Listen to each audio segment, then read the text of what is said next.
The coughing woke him before dawn, not the wet cough of a horse clearing dust. This was dry, hollow, the sound of something dying. Ethan Cross walked into his stable and counted. 8 horses down, 7 barely standing. 15 animals representing 3 generations of his family's work all slipping away. In 9 hours, a mail-order bride named Clara Brennan would step off a train expecting a future. What she did not know was that she carried something in her valise, an old Irish book, and the ancient knowledge inside it was about to save everything, or destroy it all. This is their story. Some folks say the best stories are the quiet ones, tales of ordinary people finding their way through hard times with nothing but grit, kindness, and a little help from someone who cares. This is one of those stories. Set in the Texas Hill Country during the summer of 1886, it follows a rancher named Ethan Cross and a woman named Clara Brennan who came west looking for a fresh start. It reminds us that asking for help isn't weakness. It takes courage. And sometimes the healing we need most comes from the person we least expect. Pull up a chair, pour yourself some coffee, and stay a while. For everyone who ever loved someone enough to stay when leaving would have been easier. There is a particular kind of silence that settles over a place when something is dying. Not the peaceful quiet of a Sunday afternoon on the porch, but something heavier, the kind that presses against your chest and makes breathing feel like work. Ethan Cross knew that silence. He had heard it twice before in his 43 years. Once when his mother Martha passed in the back bedroom while the preacher read from Psalms, and again when his young wife Maggie slipped away after only 2 winters together. Now that same silence had crept into his stable thick as smoke, and it was taking everything his father and grandfather had built. This story begins not with the arrival of hope, but in the moment just before dawn when a man realizes he has run out of answers. Sometimes that is exactly where we need to be at the very end of ourselves before we can see what has been waiting for us all along. The coughing woke him. Not the wet, productive cough of a horse clearing dust from its lungs. This was dry hollow, the sound of something struggling to pull air through passages that did not want to cooperate anymore. Ethan swung his legs off the bed before his eyes fully opened. The floorboards groaned beneath his bare feet cold, even in July the way old wood gets when it has been sitting in darkness. He did not bother with his boots, just grabbed his flannel shirt from the bedpost and shoved his arms through the sleeves as he moved toward the door. Outside, the sky held that particular shade of purple that comes 20 minutes before sunrise. No stars anymore, but no light either.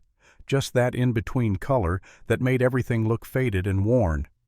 A rooster crowed somewhere to the east, old Murphy's place, probably the sound carrying across the still air.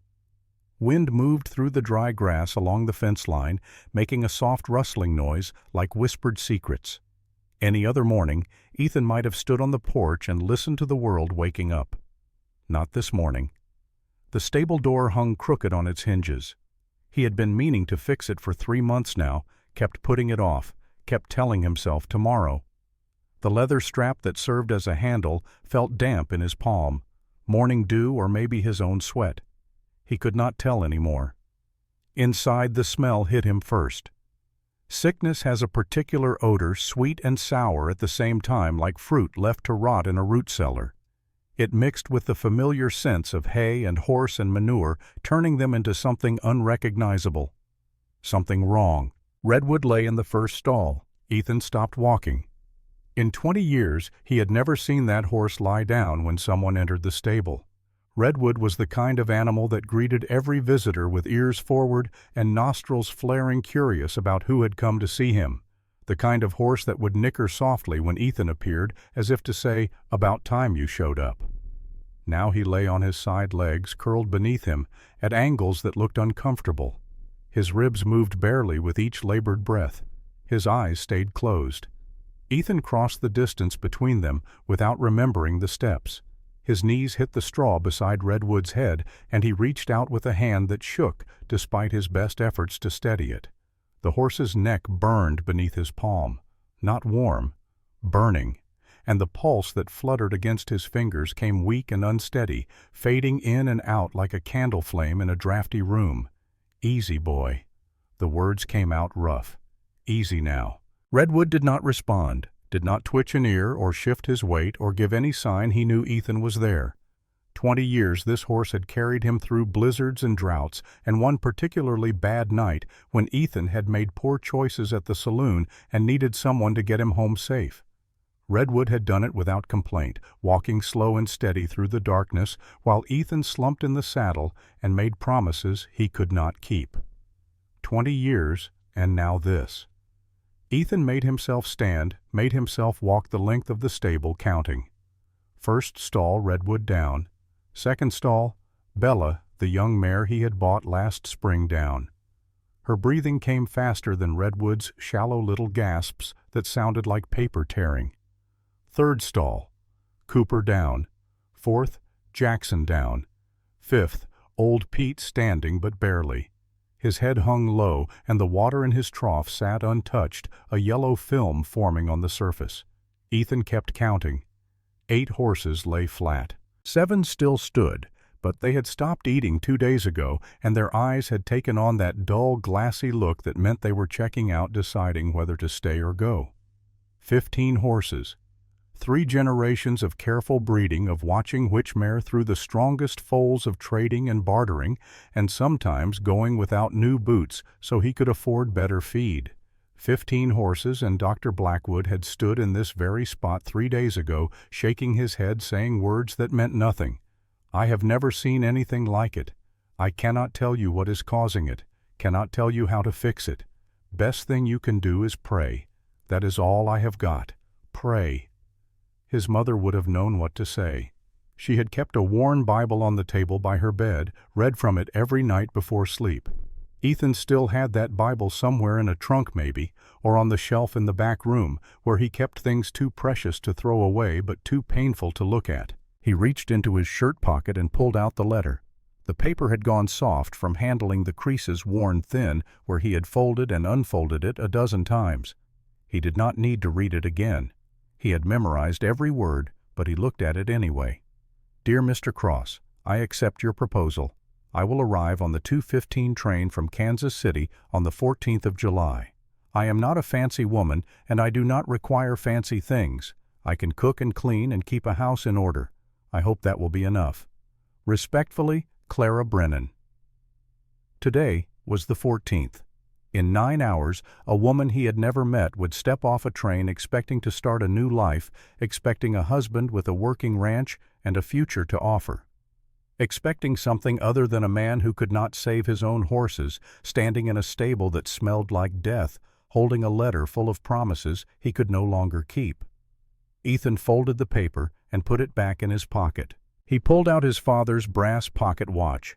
The face was scratched, the chain tarnished, but the hands still kept time. 5:47. The second hand had stopped working months ago.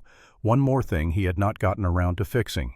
He lowered himself back down beside Redwood, not touching him this time, just sitting there with his back against the wooden slats and his hands hanging between his knees, listening to the rooster crow again, and the wind whisper through the grass, and the awful rattling sound of his horse trying to breathe.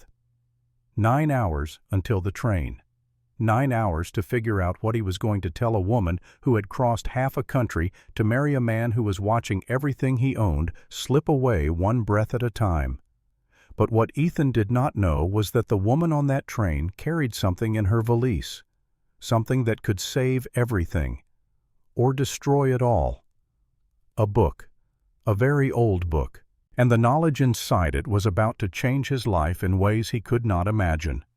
The sound of boots on gravel pulled Ethan from his thoughts. He looked up to see a familiar black carriage rolling up the dirt road, dust rising behind it like smoke. Dr. Vernon Blackwood. Ethan felt his jaw tighten.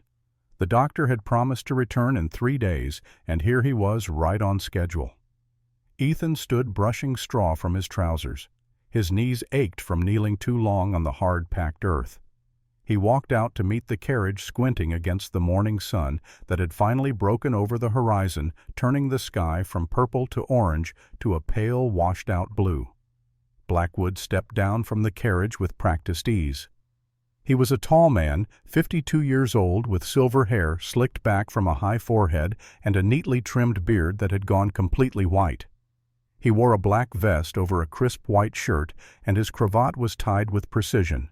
In one hand he carried a leather case, the kind doctors use for house calls, though Ethan knew it contained nothing that would help his horses. "Morning, Mr. Cross." Blackwood's voice was smooth, cultured, the voice of a man who had studied at universities back east before coming to Texas. "How are the animals?" Ethan did not answer immediately. He just turned and walked back toward the stable, knowing Blackwood would follow.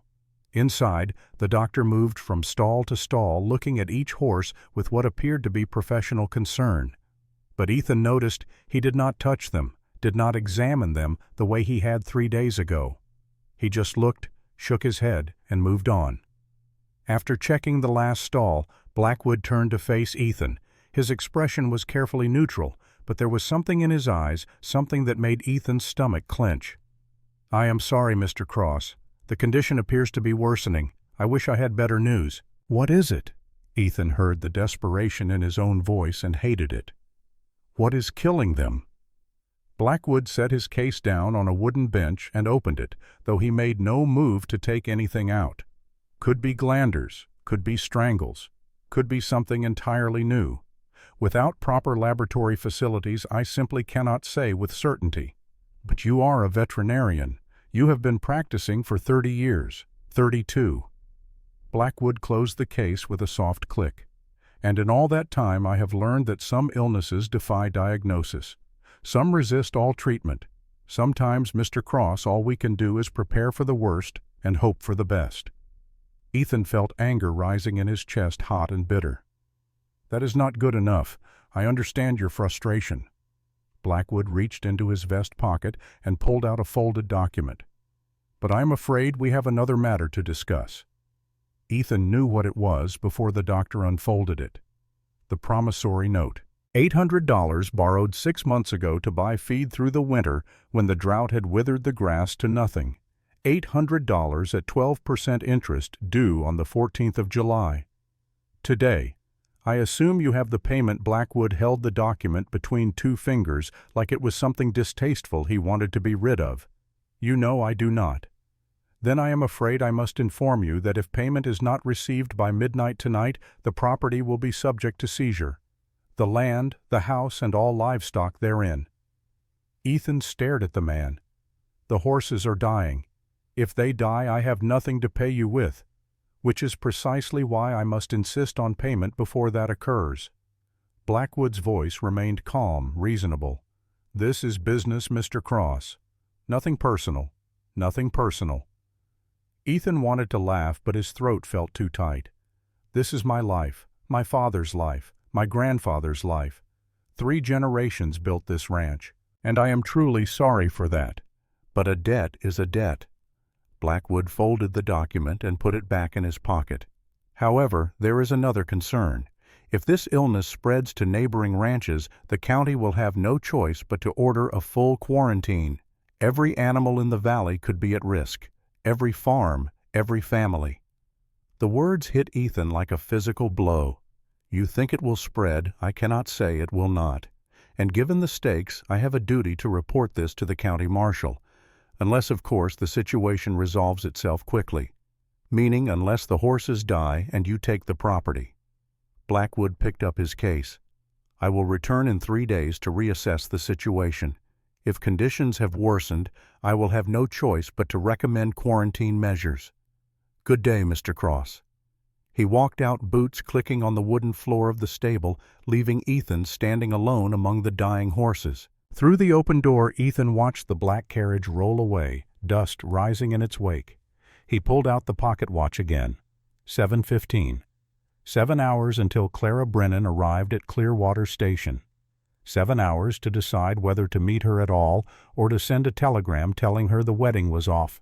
The ranch was lost, and she should go back to wherever she came from. Ethan looked at Redwood.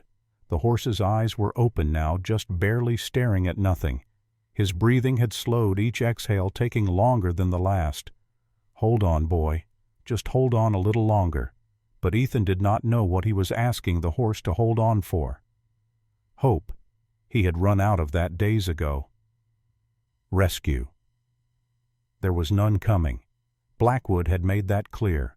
All Ethan had left was a letter from a stranger, a debt he could not pay, and 7 hours to decide what kind of man he wanted to be when everything fell apart.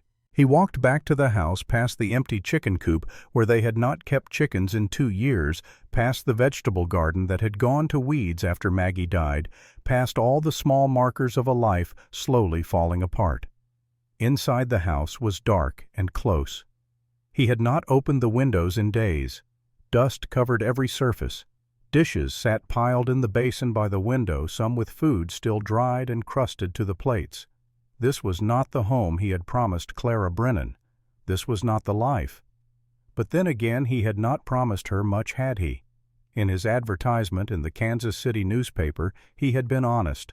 Rancher 43, widower seeking practical woman for marriage. No frills, no false promises. Just a simple life on a working ranch in the Texas Hill Country. Except now the ranch was not working. Now it was dying, just like everything else Ethan had ever tried to build. He sat down at the kitchen table and pulled out the letter one more time. Clara's handwriting was neat, precise, the letters formed with care. Not the flowing decorative script of a woman trying to impress, but the clear, methodical writing of someone who valued function over form.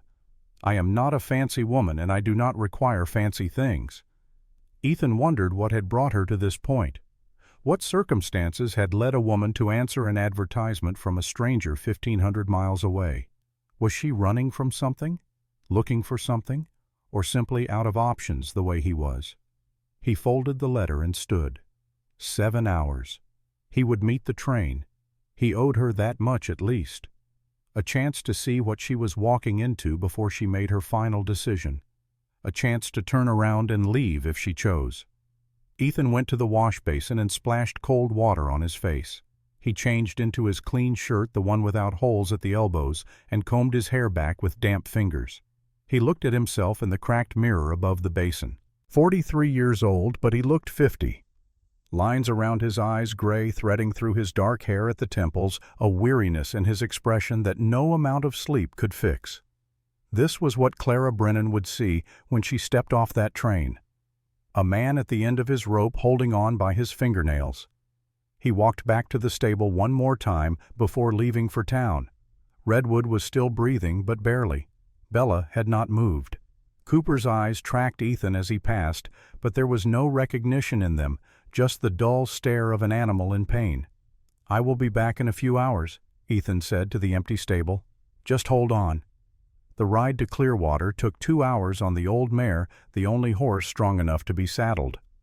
The town sat in a shallow valley where Clearwater Creek cut through the limestone hills, a collection of wooden buildings that had sprung up when the railroad came through 15 years ago. Main Street ran parallel to the tracks lined with the general store, the feed and grain, the saloon, the church, and the hotel.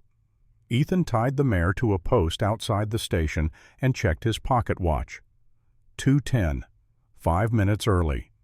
The station was a small wooden building with a covered platform where passengers could wait out of the sun. A hand-painted sign above the door read, "Clearwater Station, population 287. Ethan had watched that number stay the same for 10 years. People came, people left, but the town never seemed to grow or shrink, just held steady in that careful balance between survival and failure. He stood in the shade of the platform overhang, turning his hat in his hands. The brim had gone dark with sweat where his fingers kept gripping it. He could feel his heart beating harder than it should, not from exertion, but from something else. Anxiety, maybe. Or dread. A whistle cut through the heat, long and low, coming from the east. Ethan straightened. The train rolled in slow breaks, squealing steam, hissing from beneath the cars. It was a small train, just 3 passenger cars and a freight car, the kind that made daily runs between the small towns that dotted the hill country.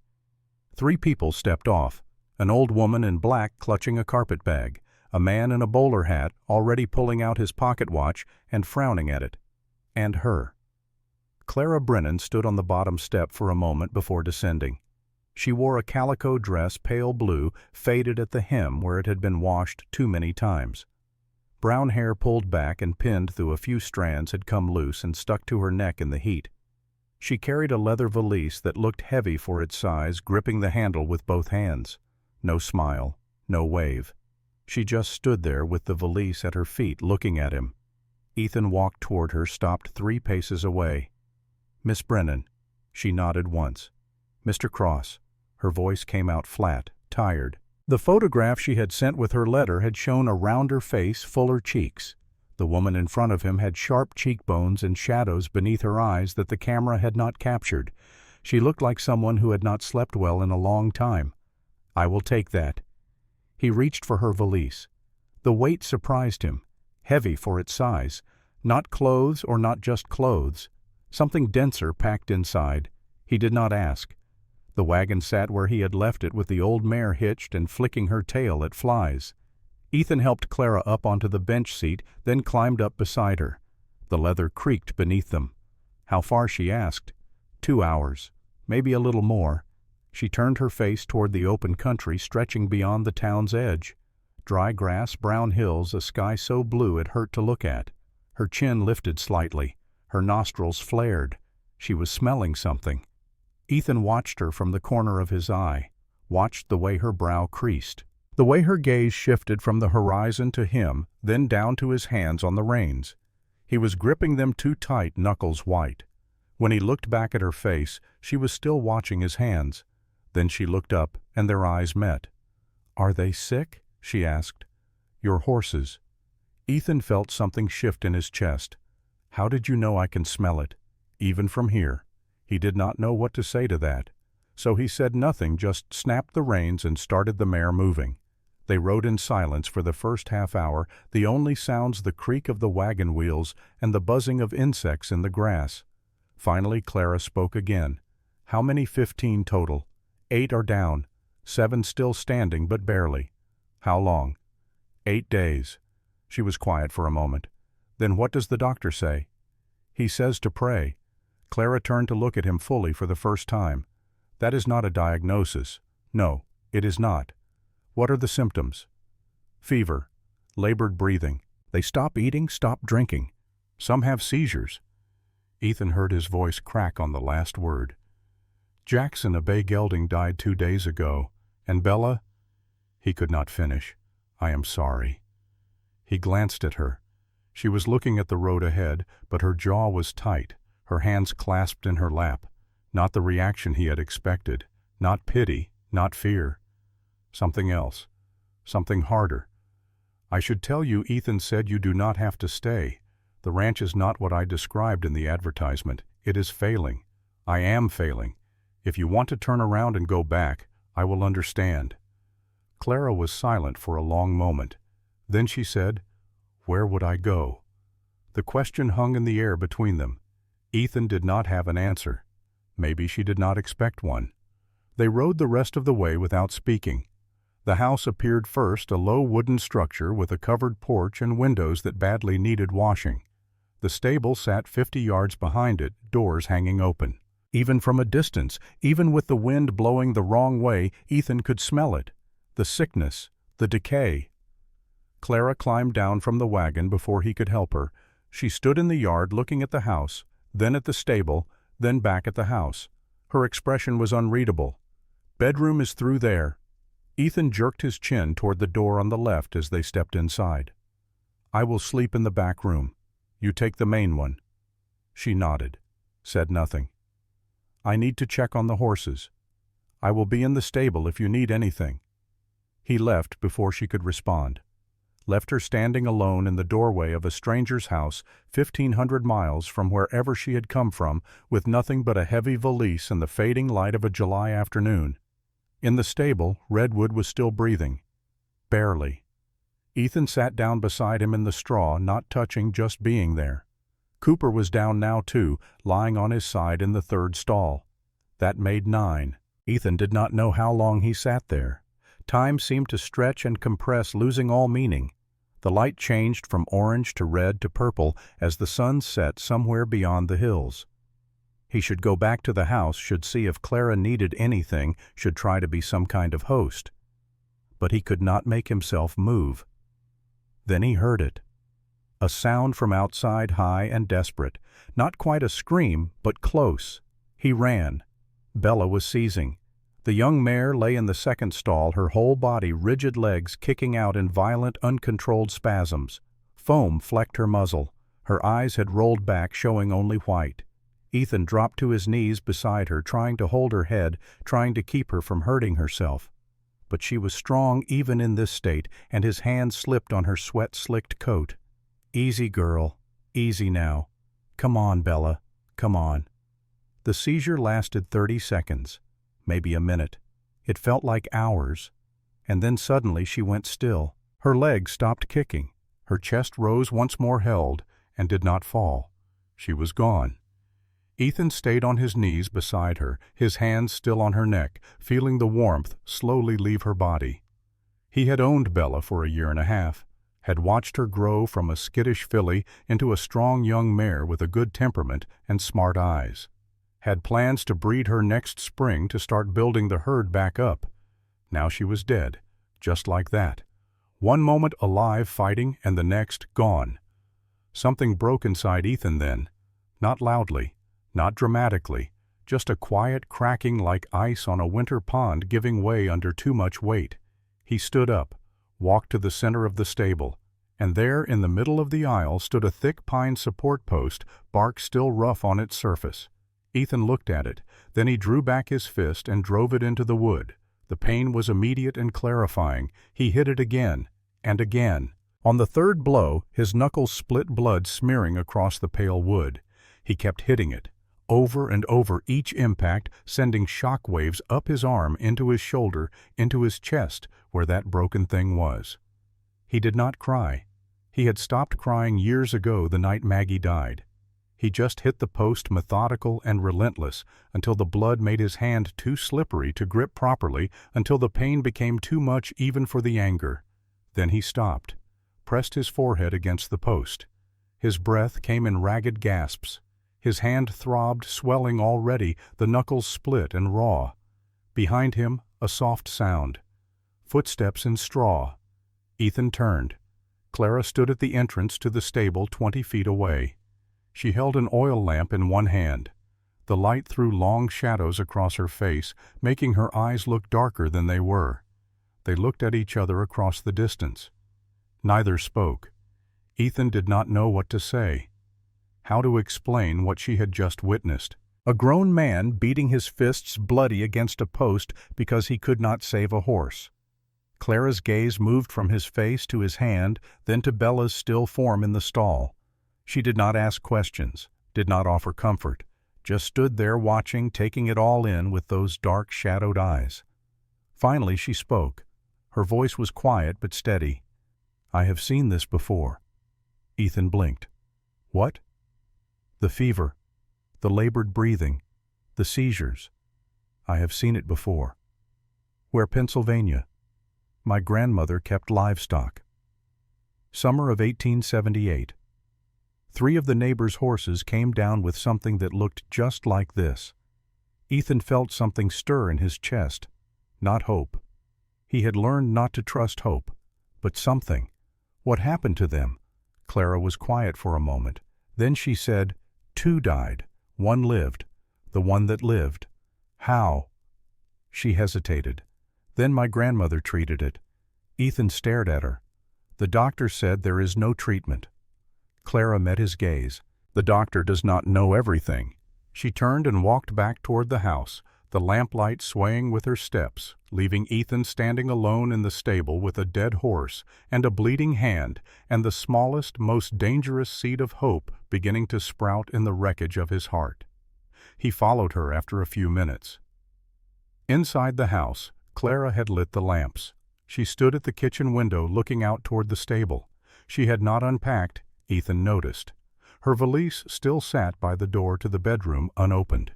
"Your hand," she said without turning around. "It is fine." "No, it is not." She left the window and came to where he stood, took his injured hand in both of hers, turning it gently to examine the damage. Her fingers were warm, careful. "This needs to be cleaned and wrapped. I can do it myself. I am sure you can. But you will do a poor job of it. Sit down." It was not a request. Ethan sat at the kitchen table while Clara pumped water into a basin and brought it over with a clean cloth. She worked in silence, washing the blood away, revealing the split knuckles beneath. The water in the basin turned pink, then red. "You will not be able to use this hand properly for a few days," she said. "The middle knuckle might be broken. I have work to do." "Then you should not have punched a post." There was no judgment in her voice, just statement of fact. Ethan found himself almost smiling, though nothing about this was funny. When she had cleaned the hand, she tore strips from the cloth and wrapped them around his knuckles, binding them tight. Her movements were practiced, sure. She had done this before. "Your grandmother," Ethan said. "The one in Pennsylvania." "What did she use to treat the horses?" Clara tied off the bandage. "Willow bark, peppermint, boiled together into a tea." "That is it, Herbs." "That is it. And it worked, for one of them, yes." The other two had progressed too far. Ethan looked at his wrapped hand. Dr. Blackwood would call that superstition. Folk medicine. Clara stood and carried the basin to the window, dumping the bloody water outside. "Dr. Blackwood is not here, and your horses are dying." She had him there. "How long do they have?" Clara asked. "I do not know. Days, maybe. Hours. Then we should start tonight." She turned to face him. "I did not come all this way to sit in a house and watch. If there is something I can do, I will do it." Ethan studied her face. In the lamplight she looked older than 29, tired, but there was steel in her eyes, something hard and determined that had not been there when she stepped off the train. "Why?" he asked. "You do not know me. You do not know these horses. Why would you help Clara?" Was quiet for a long moment. Then she said, "Because someone helped me once when I had nothing, and I swore if I ever had the chance I would do the same." She did not elaborate, and Ethan did not push. Instead, he asked, "What do you need? Time and trust?" She looked at him directly. "Can you give me that?" Ethan thought about Bella dead in the stable, thought about Redwood barely breathing, thought about Blackwood's promissory note and the quarantine and the way everything he had built was slipping through his fingers like water. He had nothing left to lose. "Yes," he said, "I can give you that." Clara nodded, once brisk and businesslike. "Then I need to see my grandmother's book." She went to her valise and opened it for the first time. Ethan watched as she pushed aside 2 simple dresses and a clean chemise. Beneath the clothes, the valise was packed with glass jars and bottles, each one wrapped in scraps of cloth to protect them. Dozens of them. Clara began unwrapping them one by one, setting them in rows on the kitchen table. Willow bark dried and cut into strips. Peppermint leaves still holding their scent after 3 weeks of travel. Chamomile flowers pressed flat and papery. Elderflower, yarrow, boneset root. Things with names Ethan had never heard. Beneath the bottles wrapped in oilcloth was a book. Clara lifted it carefully. The leather binding had cracked along the spine, and the pages had yellowed to the color of old cream. She opened it to the first page. The handwriting slanted hard to the right, the letters formed in an old-fashioned style with loops and flourishes that made each word look like it was running toward something. Herbal remedies and treatments. County Cork, Ireland. Begun in the year of our Lord, 1842. "My grandmother's name was Nora Brennan," Clara said quietly. "She came from Ireland before the famine. Brought this book with her. She added to it for 40 years, everything she learned, everything her mother taught her. She turned through the pages, each one covered in that same slanted handwriting, some entries short, others running for several pages, diagrams of plants, notes written in margins so small they were almost impossible to read. Finally, she found what she was looking for fever in horses accompanied by labored breathing and seizures. She read silently for a moment, her finger tracing the faded ink. Then she looked up at Ethan. "I will need willow bark fresh if possible, and peppermint. Do you have a creek nearby?" "About a quarter-mile east. There are willows there." "Good." Clara closed the book. "I will go at first light. For now, I need to make a small batch with what I have to start treatment tonight." Ethan watched as she moved around the kitchen with surprising familiarity, finding the large pot, filling it with water from the pump, setting it on the stove. She built a fire in the grate with practiced efficiency, not asking where things were, just finding them. While the water heated, she measured out willow bark from one of her jars, breaking the strips into smaller pieces. The bark was pale, almost white on the inside, darker on the outer layer. "This is what you want," she said, showing him. "The inner bark. It contains salicin, which reduces fever and inflammation. It is related to aspirin, though most doctors would not admit that folk medicine discovered it first."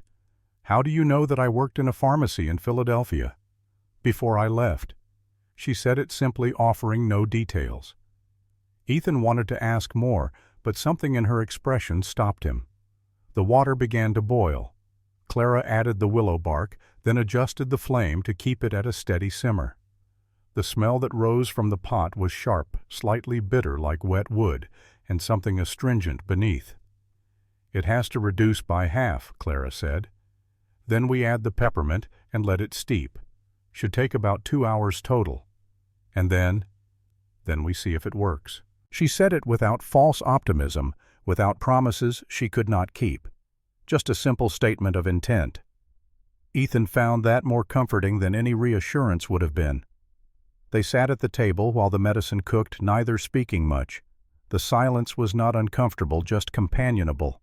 The silence of two people who had both learned that words often failed when they were needed most. At one point, Clara asked, "Your wife?" "How long ago?" 7 years. "What was her name?" "Maggie." "Margaret. But she liked Maggie better." Clara nodded. She did not ask how Maggie died. Perhaps she already knew from the way Ethan had spoken about the fever. Perhaps she simply understood that some stories were too painful to tell strangers, even strangers you had agreed to marry. When the decoction had reduced, Clara added a handful of dried peppermint. The bitter smell changed, sharpened, cut through with something cleaner. She let it steep for 10 minutes, then strained the entire mixture through cheesecloth into a ceramic pitcher. The liquid that came out was dark reddish-brown, still steaming. It smelled medicinal strong, nothing like the sweet herbal teas Ethan's mother used to make. "It will not taste good," Clara warned, "but it does not need to. It just needs to work." She poured a small amount into a cup, testing the temperature. When it had cooled to lukewarm, she looked at Ethan. "Show me which horses to start with." They walked to the stable together, Clara carrying the pitcher and a wooden ladle, Ethan carrying the lamp.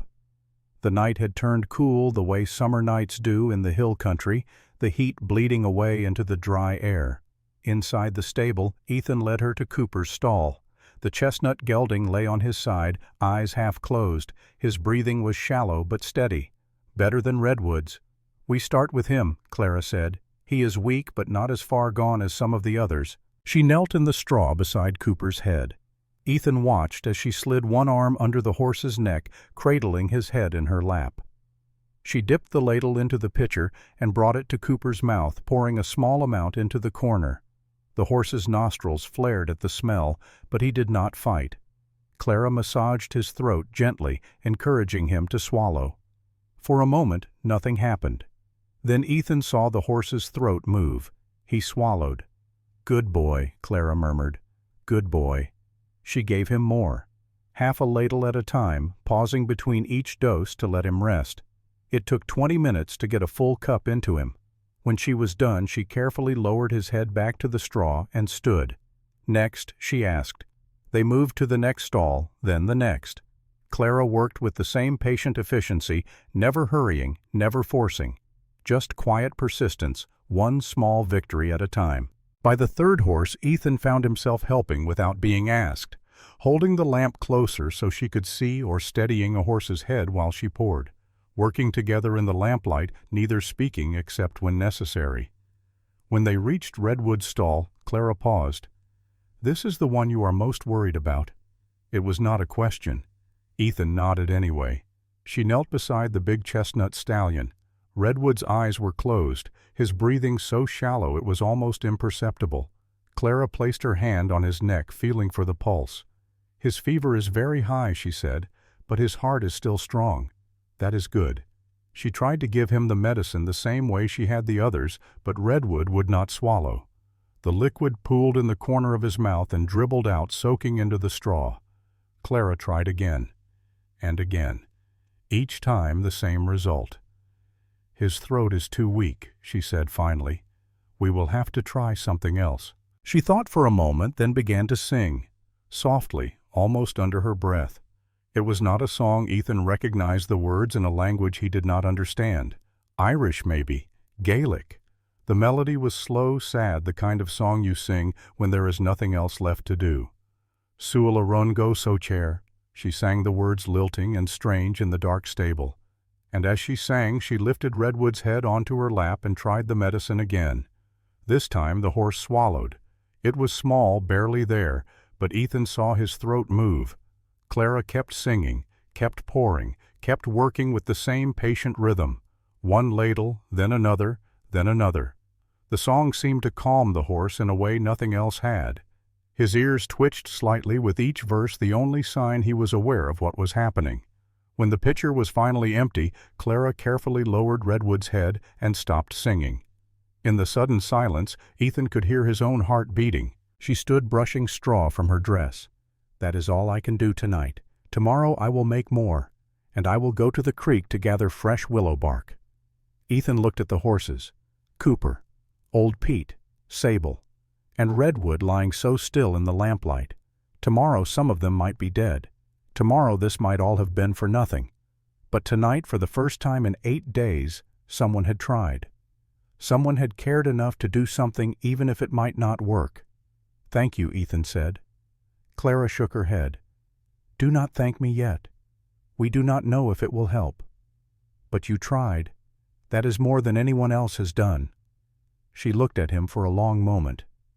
Then she said, "Your horses are not dead yet, Mr. Cross. Do not bury them before you have to."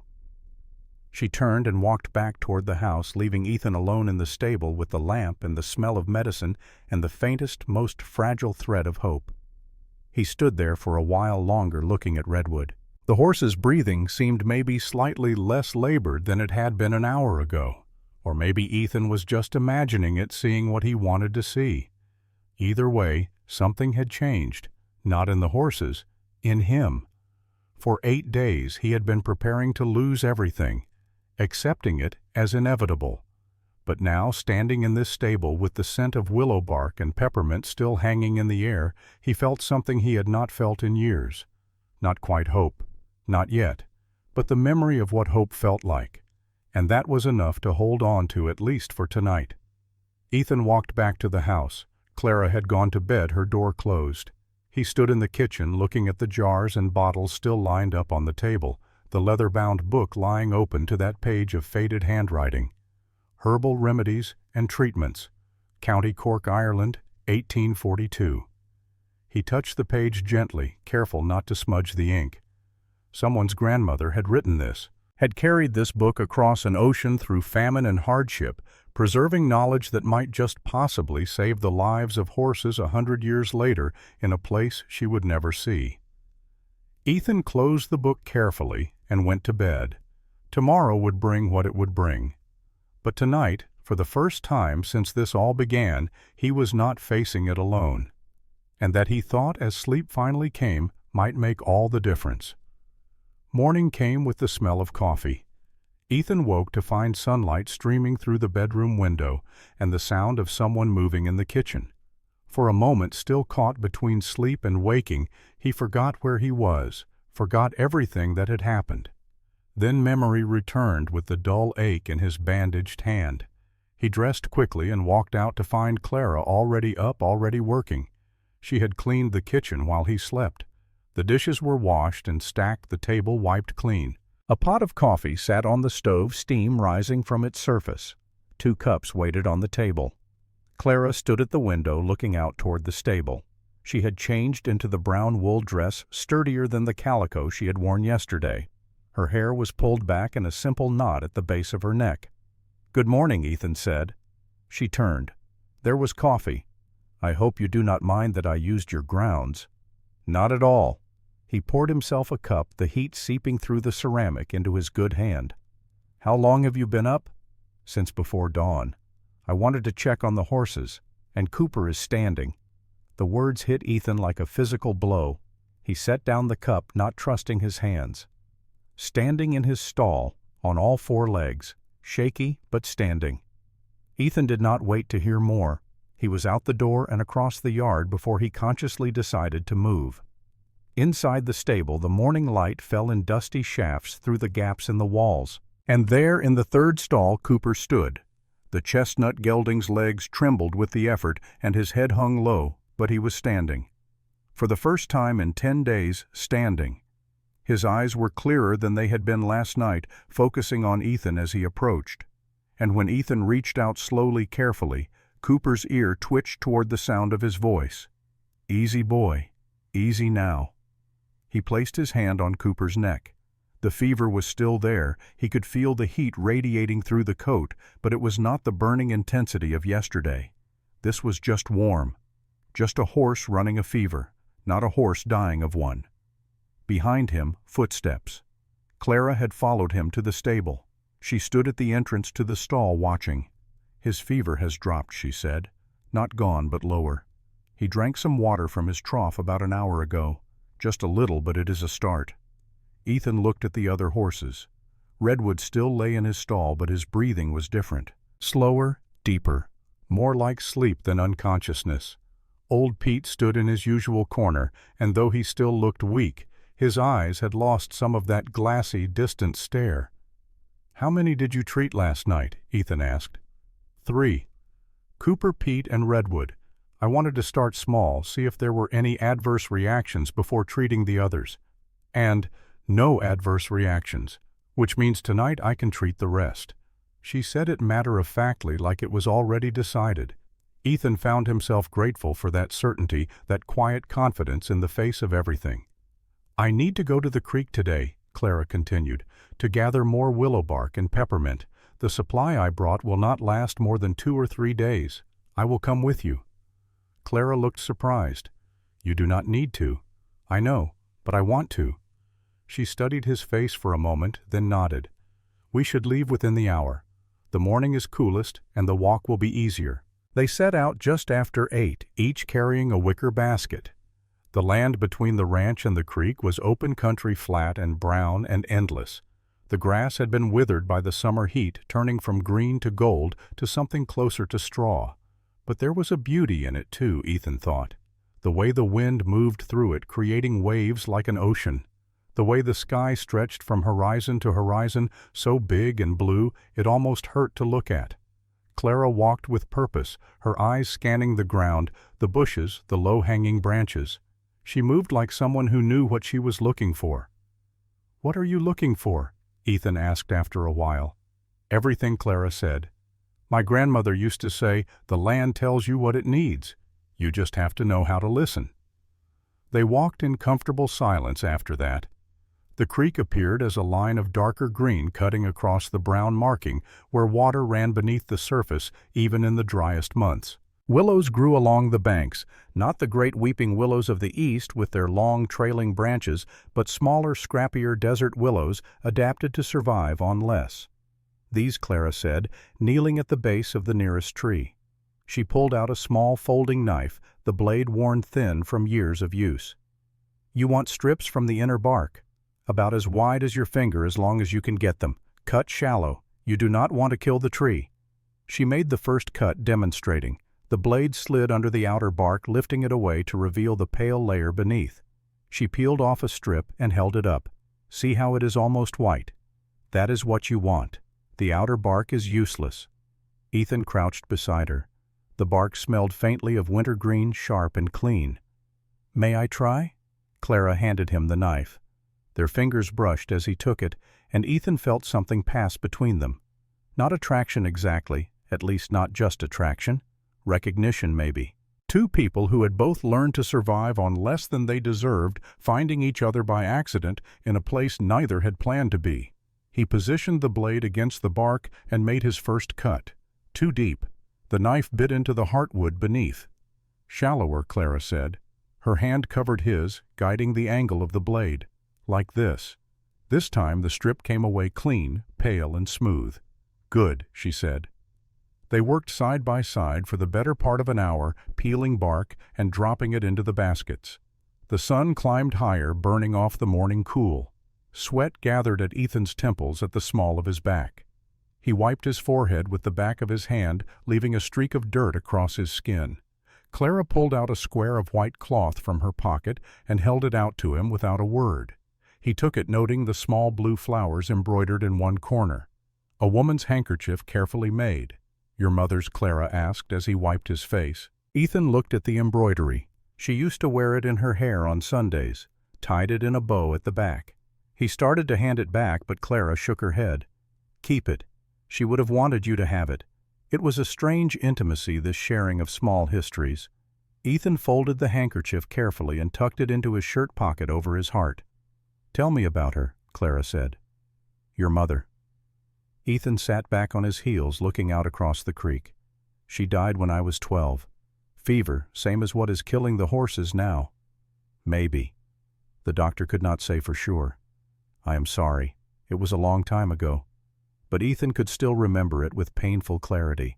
The way his mother's skin had burned to the touch, the way her breath had come in shallow gasps, the way his father had sat beside her bed for 3 days straight, holding her hand, praying prayers that went unanswered. "What about yours?" Ethan asked. "Your grandmother?" Clara's hand stilled on the bark she was peeling. Bridget Brennan, born in County Cork in a village so small it did not have a name, just a crossroads and a church. She was quiet for a moment, then continued. She was the healer for 3 parishes.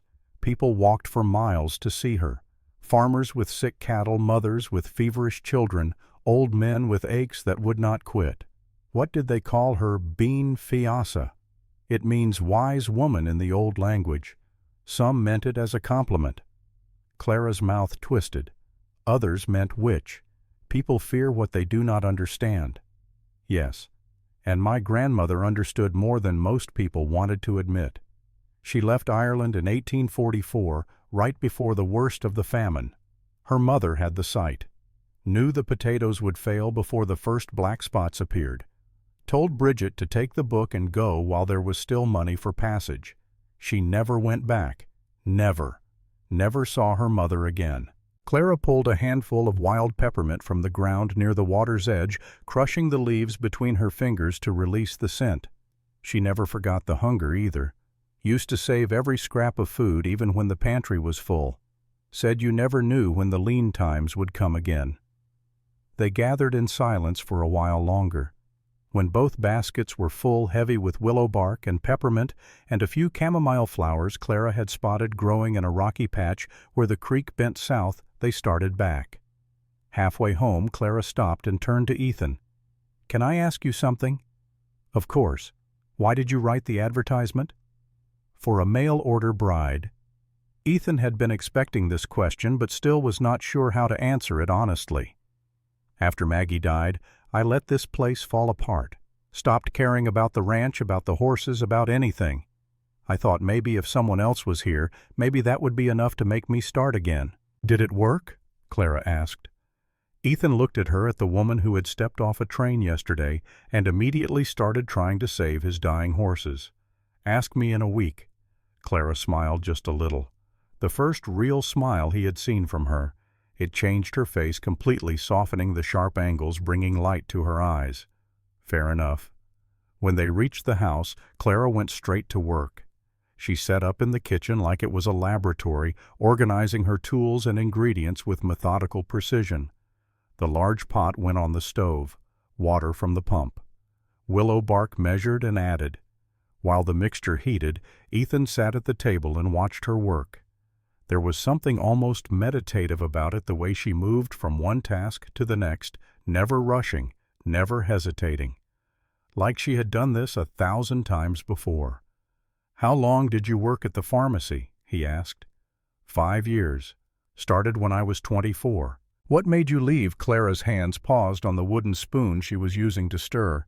"That is a longer story. We have time." She was quiet for a moment, then set down the spoon and turned to face him.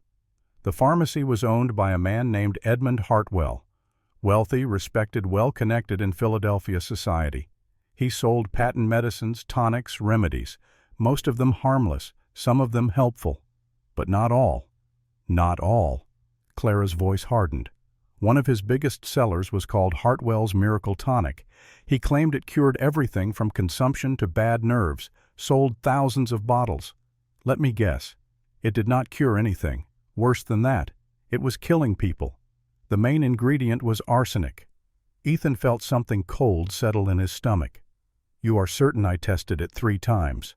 Arsenic oxide mixed with alcohol and flavoring to hide the taste. In small doses, it might not kill you immediately. But over time, with regular use, the way Hartwell recommended it would poison you slowly. What did you do? I told him. Showed him my findings, begged him to stop selling it. And he fired me. Clara turned back to the stove, her movements sharp, now angry. 2 days later, he took out an advertisement in the Philadelphia Inquirer. A warning, he called it. Warning other businesses not to hire Clara Brennan, the thief and liar who had tried to destroy his reputation. He destroyed yours instead. Clara nodded. I could not find work anywhere in the city. Everyone had seen the advertisement. Everyone believed him. She stirred the decoction, watching the water turn from clear to amber to deep reddish brown. So I answered 12 advertisements for mail-order brides. You were the only one who wrote back. Why do you think that was? Because you did not promise anything you could not deliver. You just said you had a ranch and needed a wife who could keep house. No frills, no false promises. That was the first honest thing anyone had said to me in 3 years. Ethan thought about his advertisement, the plain words he had struggled to write. He had worried they were too blunt, too unappealing. Turns out honesty was exactly what Clara had been looking for. For what it is worth, Ethan said Hartwell was wrong, and you were right. That does not change what happened. No, but it matters anyway. Clara looked at him over her shoulder. Thank you for saying that.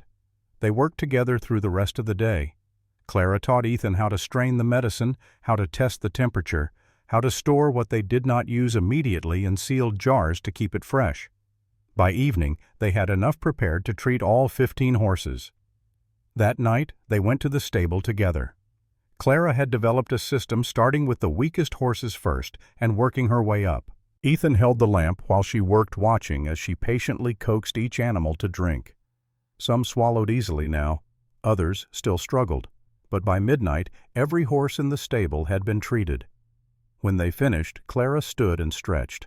Her back must have ached from all the kneeling, but she did not complain, just brushed the straw from her dress and picked up the empty pitcher. Same time tomorrow, she asked. Same time tomorrow, Ethan agreed. They walked back to the house side by side. The night was cool and clear, stars scattered thick across the black sky. More stars than Ethan had ever seen in Philadelphia, probably. More than existed in most places where people built their cities and blocked out the darkness. Do you miss it? Ethan asked. The city. Sometimes. The libraries mostly. The bookshops. Being able to walk down a street and see 100 different faces. And the rest. The rest, I am happy to leave behind. They stopped on the porch. Clara turned to face him, and in the moonlight her eyes were dark and serious. Thank you, she said. For what? For believing me. About the medicine. About Hartwell. Most men would not have. I am not most men. No. She smiled again, that same small smile that changed everything. You are not. She went inside, leaving Ethan alone on the porch with his thoughts and the sound of crickets singing in the grass. He stayed there for a long time, looking out at the stable, at the land his grandfather had claimed and his father had worked, and he was trying desperately not to lose. For the first time in 7 years, he was not alone in that fight. And that changed everything. 3 days later, visitors arrived. Ethan was in the stable checking on the horses when he heard the sound of a carriage approaching. He walked out to see Dr. Blackwood's black rig pulling into the yard, dust rising behind it. And this time Blackwood was not alone. Marshal Henry Davies sat beside him on the driver's bench. Ethan's stomach tightened. This was not a social call. Blackwood climbed down first, followed by the marshal. Davies was a tall man in his 50s with a weathered face and gray mustache. He wore a tin star pinned to his vest and a revolver on his hip. "Morning, Mr. Cross," Davies said. He had a deep voice, the kind that carried authority without effort. "Hope we are not interrupting." "Not at all." Ethan wiped his hands on his trousers, conscious of the dirt under his nails, the sweat staining his shirt. "What can I do for you? Marshal Dr. Blackwood here tells me you have been having some troubles with your livestock." "That is correct." "Mind if we take a look?" Ethan wanted to refuse, wanted to tell them both to leave his property and not come back. "But you did not refuse the county marshal, not without good reason. Be my guest." He led them into the stable, watching Blackwood's face carefully. The doctor had been here 3 days ago, had seen the horses at their worst. Ethan wanted to see his reaction now. They walked from stall to stall. Cooper stood in his enclosure eating hay from the trough. Not much, just a few mouthfuls, but more than he had eaten in over a week. Old Pete was standing too, and Sable the gray mare had her head over the stall door, ears pricked forward with interest. Blackwood stopped at Cooper's stall. His face was carefully neutral, but Ethan saw the shock in his eyes. This horse was down 3 days ago. Yes. And now he is standing. Eating. Yes. How is this possible? He got better, Ethan said simply. Horses do not just get better from this kind of fever. Blackwood's voice was sharp now, the smooth professionalism slipping. This is not natural. Maybe you misdiagnosed the illness. I have been a veterinarian for 32 years, Mr. Cross. I do not misdiagnose. Then maybe there is a treatment you were not aware of. Blackwood's eyes narrowed. What treatment? Before Ethan could answer, the stable door opened. Clara stood there holding her grandmother's book. She must have heard the carriage arrive, must have known this moment would come. She walked straight to where the 3 men stood and set the book on an overturned crate. Willow bark and peppermint Dr. Blackwood, boiled into a decoction. My grandmother used it in Pennsylvania for summer fever in horses. And you are the marshal asked? Clara Brennan, Mr. Cross's intended. Blackwood looked from Clara to the book to Ethan, and something ugly crossed his face. Witchcraft and superstition. Marshal, this woman is putting the entire county at risk. How so? Davies asked, his voice mild, but his eyes sharp. If she is interfering with proper veterinary care, if she is using folk remedies that could make the situation worse, she could cause this illness to spread to other ranches. The horses are improving, Ethan said, not getting worse. You cannot know that? Blackwood stepped closer to the marshal. This could be a temporary remission. The fever could return stronger than before, and if it spreads, every farm in the valley could lose their livestock. Davies looked at the horses, then at Clara.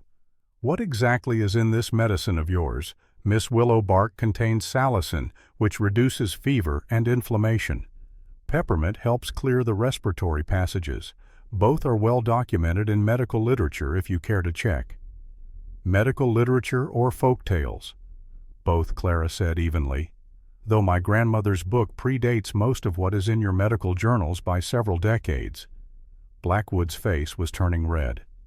Marshal, I must insist on action. This situation requires immediate quarantine protocols. Davies held up a hand. Let me understand this clearly, Dr. Blackwood. 3 days ago, these horses were dying.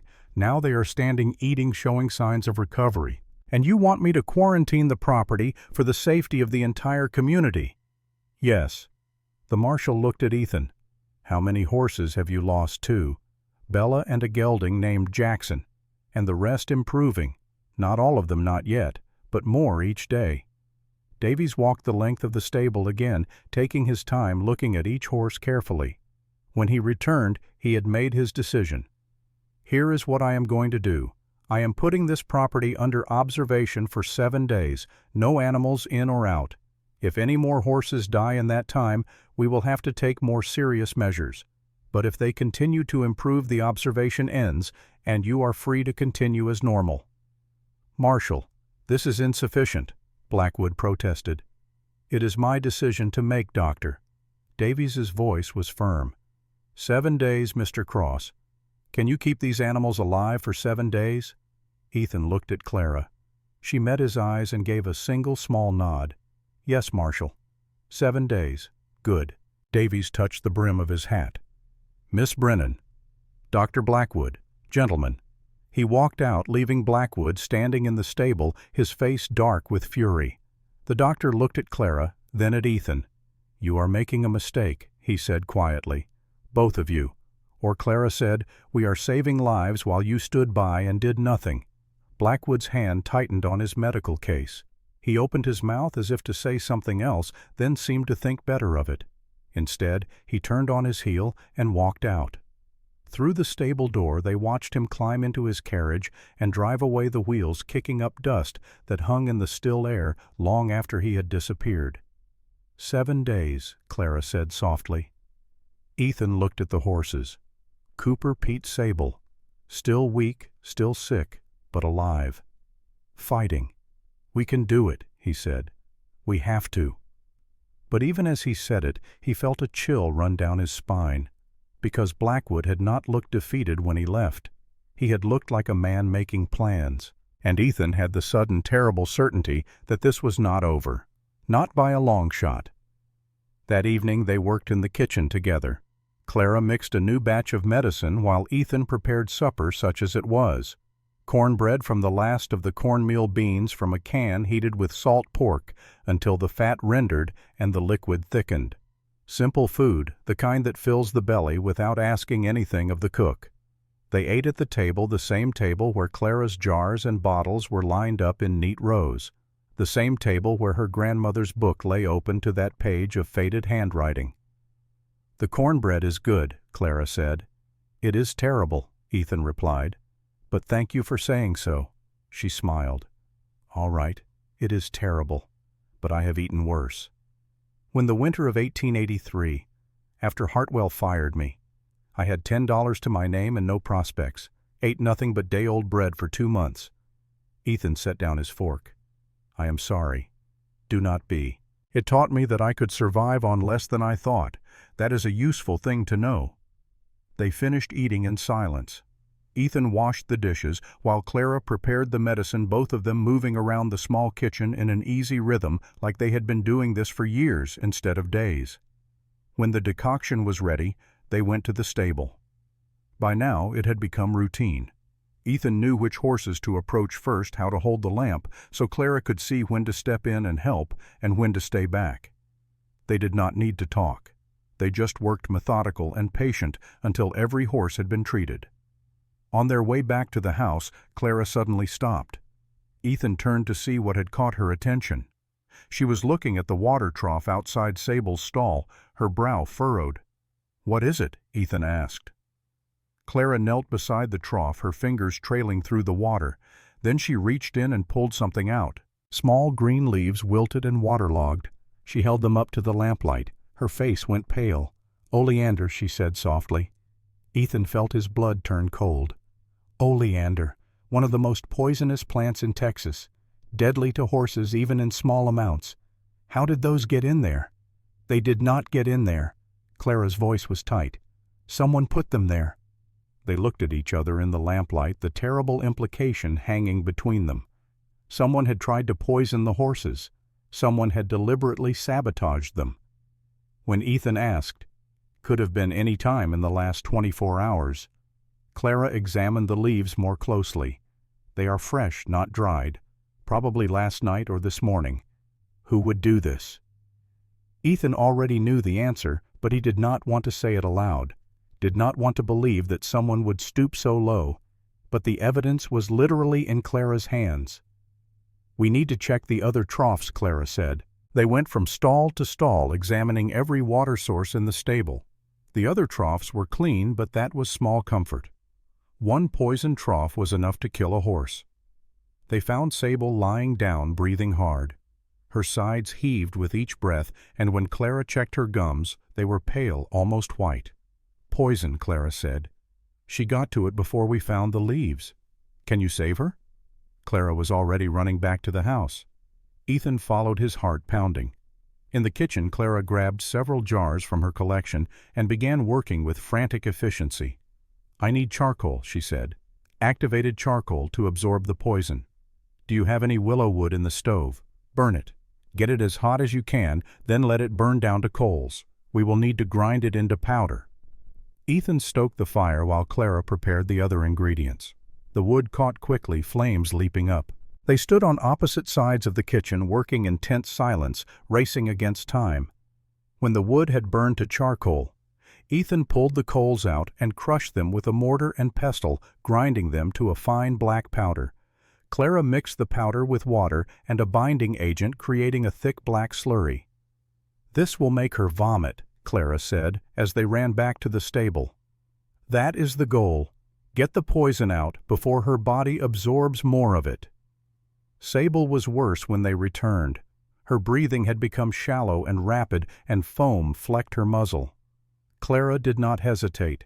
She knelt beside the mare and began forcing the charcoal mixture down her throat, one handful at a time. Ethan helped hold Sable's head, talking to her in a low, steady voice. "Easy, girl. Easy now. You are going to be all right. You are going to fight this." Whether the horse understood or not, she did not fight them. Just lay there, sides heaving, while Clara administered the charcoal. Then Clara began massaging Sable's belly, firm circular motions designed to stimulate the digestive system. 5 minutes passed. 10. Ethan was beginning to think it was not going to work when suddenly Sable lurched. Her whole body convulsed, and she vomited violently, expelling a stream of green-tinged liquid onto the stable floor. "Good," Clara said, not stopping the massage. "Good girl. Get it out." Sable vomited again and again until there was nothing left in her stomach but bile. When the convulsions finally stopped, she lay still, panting, exhausted. But her gums had more color, and her breathing, though still labored, was steadier. Clara sat back on her heels. "She will live, but she is going to be weak for days." Ethan looked at her. Clara's dress was filthy, covered in mud and vomit and charcoal. Her hair had come loose from its pins and hung in tangles around her face. Her hands were shaking. Without thinking, he reached out and took those shaking hands in his own. "You saved her." "We saved her," Clara corrected. "But Ethan, someone tried to kill her. Someone deliberately put oleander in that trough." "I know. If they are willing to poison horses to force you into bankruptcy, what is to stop them from hurting you?" "Or me?" The question hung in the air between them. Ethan had been thinking the same thing, had been trying not to think it, but there it was. "We will be careful," he said. "We will watch for them, and we will not let them win." Clara looked down at their joined hands, then back up at his face. "I am not afraid of Blackwood, or whoever he sent to do this. I know you are not, but I need you to be safe." "Why?" The question was simple, but the answer was complicated. "Because I am paying you to work here did not capture it. Because we have an agreement did not either."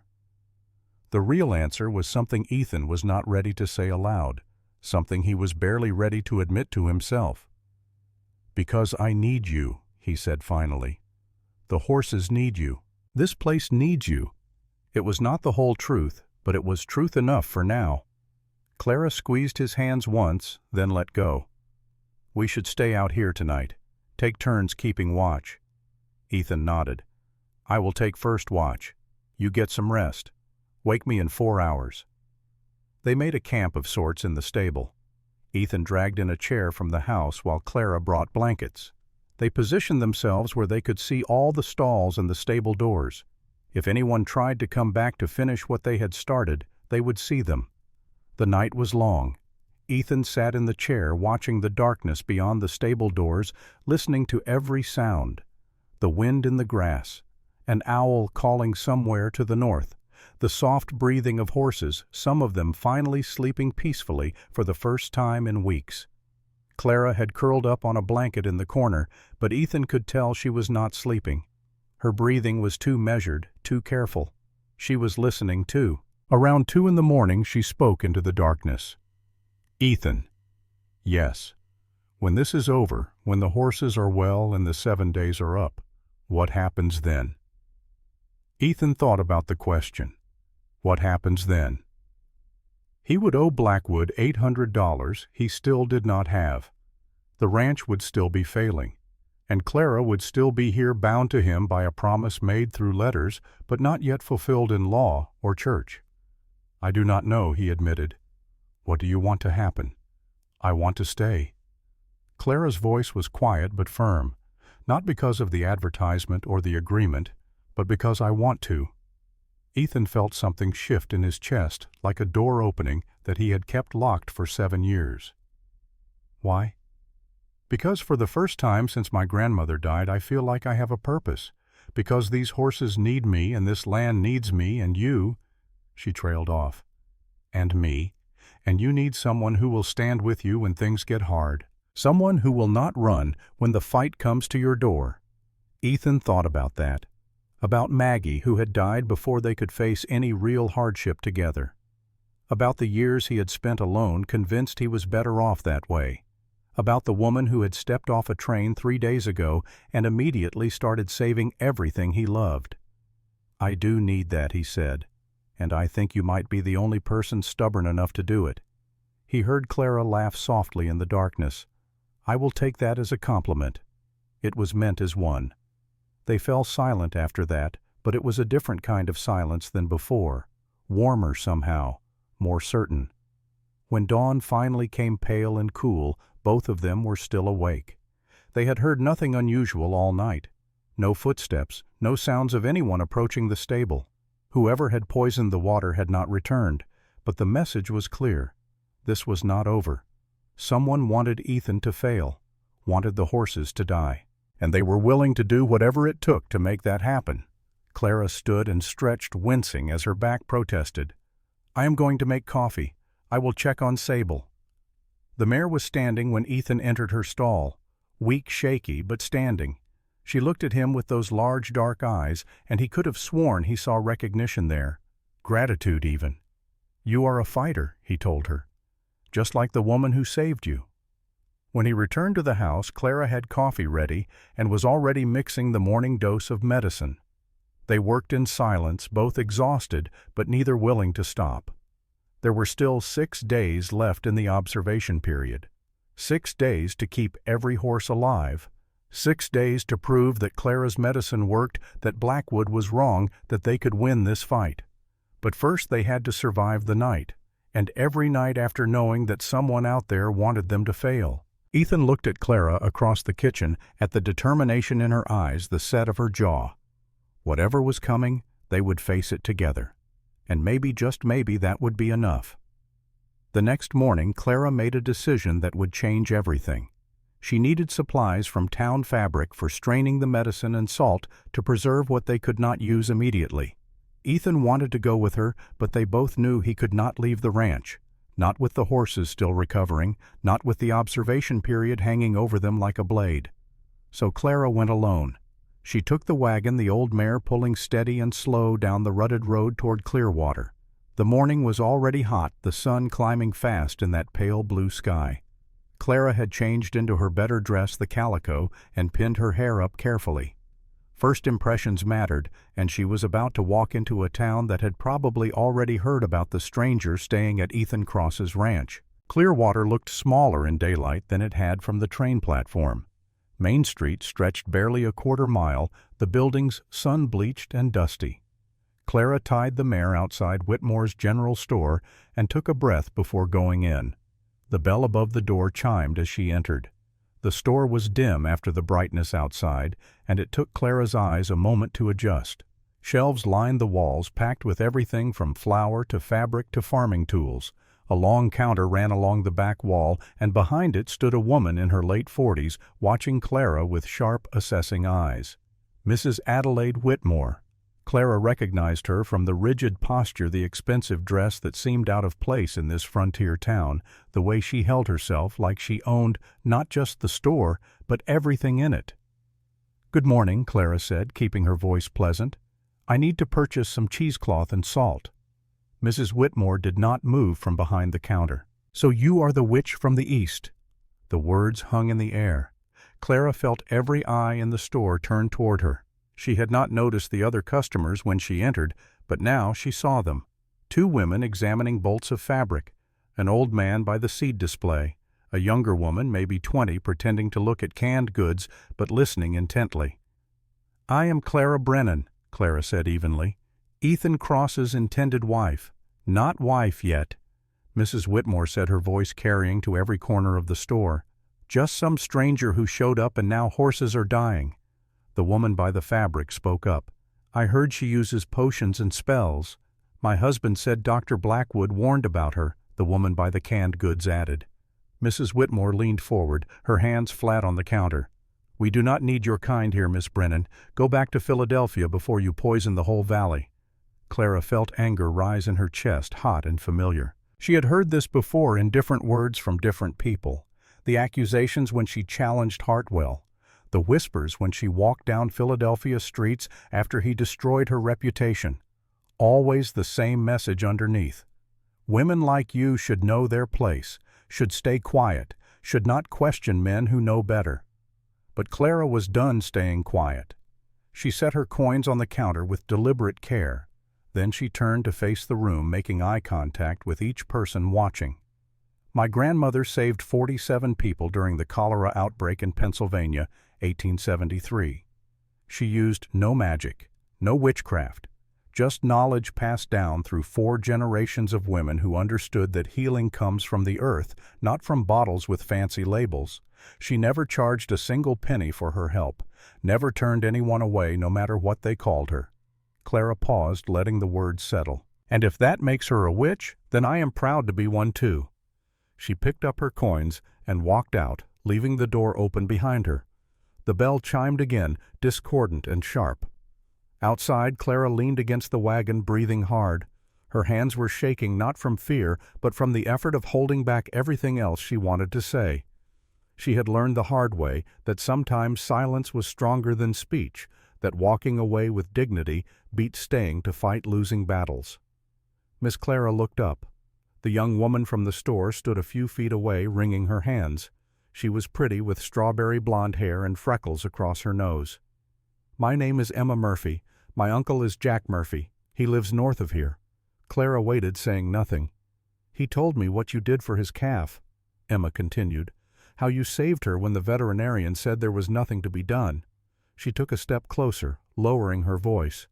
"Thank you. Uncle Jack is all I have left, and that calf meant everything to him." Clara felt some of the anger drain away. "You are welcome. I want you to know not everyone in town believes what Mrs. Whitmore says. Some of us remember when people helped each other instead of tearing each other down." Clara managed a small smile. "Thank you for telling me." Emma glanced back at the store, then pulled a small package from her apron pocket. "For your medicine. My uncle said you might need it." Clara unwrapped the package to find dried chamomile flowers carefully preserved. Fresh, high quality. Worth more than the girl probably realized. "I cannot pay you for this. Uncle Jack already paid me. He said to tell you it is a gift, and gifts do not require payment, just passing forward." Clara felt her throat tighten. "Tell your uncle thank you. And thank you, Emma." The girl nodded and hurried back to the store, leaving Clara alone with the package of chamomile and the knowledge that not everyone in Clearwater had made up their minds about her yet. Some were still watching, still deciding, and maybe that was enough. But as Clara climbed back onto the wagon, she felt it, the weight of eyes watching her, the sense that something had shifted, that battle lines were being drawn whether she wanted them or not. Mrs. Whitmore would not let this go, and neither would whoever was behind the oleander in the water trough. The ride back to the ranch felt longer than the ride out. Clara kept expecting to see a rider following her, kept checking over her shoulder at every sound. Ethan had given her the Colt revolver before she left, showed her how to load it and how to aim. The weight of it in her pocket was both comforting and terrifying. She had never shot anyone, never thought she would need to. But she was starting to realize that Texas was not Philadelphia, that out here the law moved slower and sometimes not at all, and that if someone wanted to hurt you, there might not be anyone to stop them except yourself. When the ranch finally came into view, Clara felt relief flood through her. Ethan was in the paddock with 3 of the horses, Cooper and Pete and Sable, letting them walk in the sun. The sight of them standing, moving alive, made everything else feel manageable. Ethan saw her coming and walked out to meet the wagon. How did it go? Clara told him about Mrs. Whitmore, about Emma, about the feeling of being watched. Ethan listened without interrupting, his face growing darker with each detail. "I should have gone with you," he said when she finished. "You could not. The horses needed you here. The horses needed you too." Ethan reached into the wagon and pulled out her valise, the one she had brought with her on the train. "I cannot protect you if I do not know where you are. I do not need protecting. Everyone needs protecting sometimes." He looked at her, really looked at her, and Clara saw something in his eyes she had not seen before. Fear, not for himself, but for her. That is what people who care about each other do. They protect each other. Clara did not know what to say to that. So she said nothing, just took the valise and walked into the house, feeling his eyes on her back the whole way. That evening, as the sun set in streaks of orange and purple across the western sky, they sat on the porch together. Clara had made coffee strong and black, and they drank it in silence, watching the light fade from the land. "Tell me about Maggie," Clara said finally. Ethan was quiet for so long she thought he would not answer. Then he spoke, his voice low and steady. She wanted children. A garden behind the house, vegetables and flowers both. She had plans, so many plans. "We were going to build this place into something real, something lasting." What happened? Spring of '79. Fever came on fast. 3 days from healthy to gone. He stared out at the horizon. I sat with her the whole time, did not sleep, did not eat, just held her hand and watched her slip away. There was nothing I could do, nothing anyone could do. The doctor could not help. The doctor said the same thing he said about the horses. "Pray. That is all I have got." Clara heard the bitterness in his voice and understood it. How many times had doctors failed because they were too proud to admit they did not know? How many lives had been lost because the only acceptable medicine was what came from men with degrees, not from women with knowledge? After she died, Ethan continued, "I stopped caring. Let the ranch fall apart. Let myself fall apart. Figured if I did not build anything, I could not lose it. But you wrote the advertisement." He nodded. "Last winter was hard. Coldest I can remember. I spent most of it alone in this house, and I realized I was going to die like that. Alone. So I wrote the advertisement not because I wanted a wife, but because I needed a reason to keep going. And now I have 15 horses that might live, and a woman on my porch who saved them when I had given up." He looked at her. "Now I have something worth fighting for again." Clara felt her breath catch. The way he was looking at her, like she was something precious, something worth protecting. No one had looked at her like that in years, maybe ever. "Ethan," she started, but never got to finish. The sound of hoofbeats interrupted them, multiple horses coming fast. Ethan stood, his hand going to the rifle he kept by the door. Clara stood too, her heart pounding. 3 riders came into view, silhouetted against the dying light. As they got closer, Clara recognized the lead horse, the black gelding that pulled Dr. Blackwood's carriage. But Blackwood was not driving. A younger man sat in the saddle, maybe 30, with Blackwood's same sharp features and expensive clothes. Behind him rode 2 other men, rough-looking, the kind you hired when you needed muscle more than brains. The riders stopped at the edge of the yard. The young man dismounted with practiced ease, his boots hitting the ground with a soft thud. He pulled off his riding gloves, one finger at a time, taking his time. "Mr. Cross," he said. His voice was smooth, educated like his father's. "I am Richard Blackwood. I believe you know my father." Ethan did not lower the rifle. "What do you want?" "Just to deliver a message. My father asked me to inform you that your payment is now overdue. As of midnight last night, this property is subject to immediate seizure." "I have 6 more days," Ethan said. "The marshal gave me 7 days' observation." Richard smiled. It was not a pleasant expression. "The observation period pertains to the quarantine, Mr. Cross, not to your debt. The debt was due 3 days ago. My father has been generous in allowing you this extra time, but his patience has limits."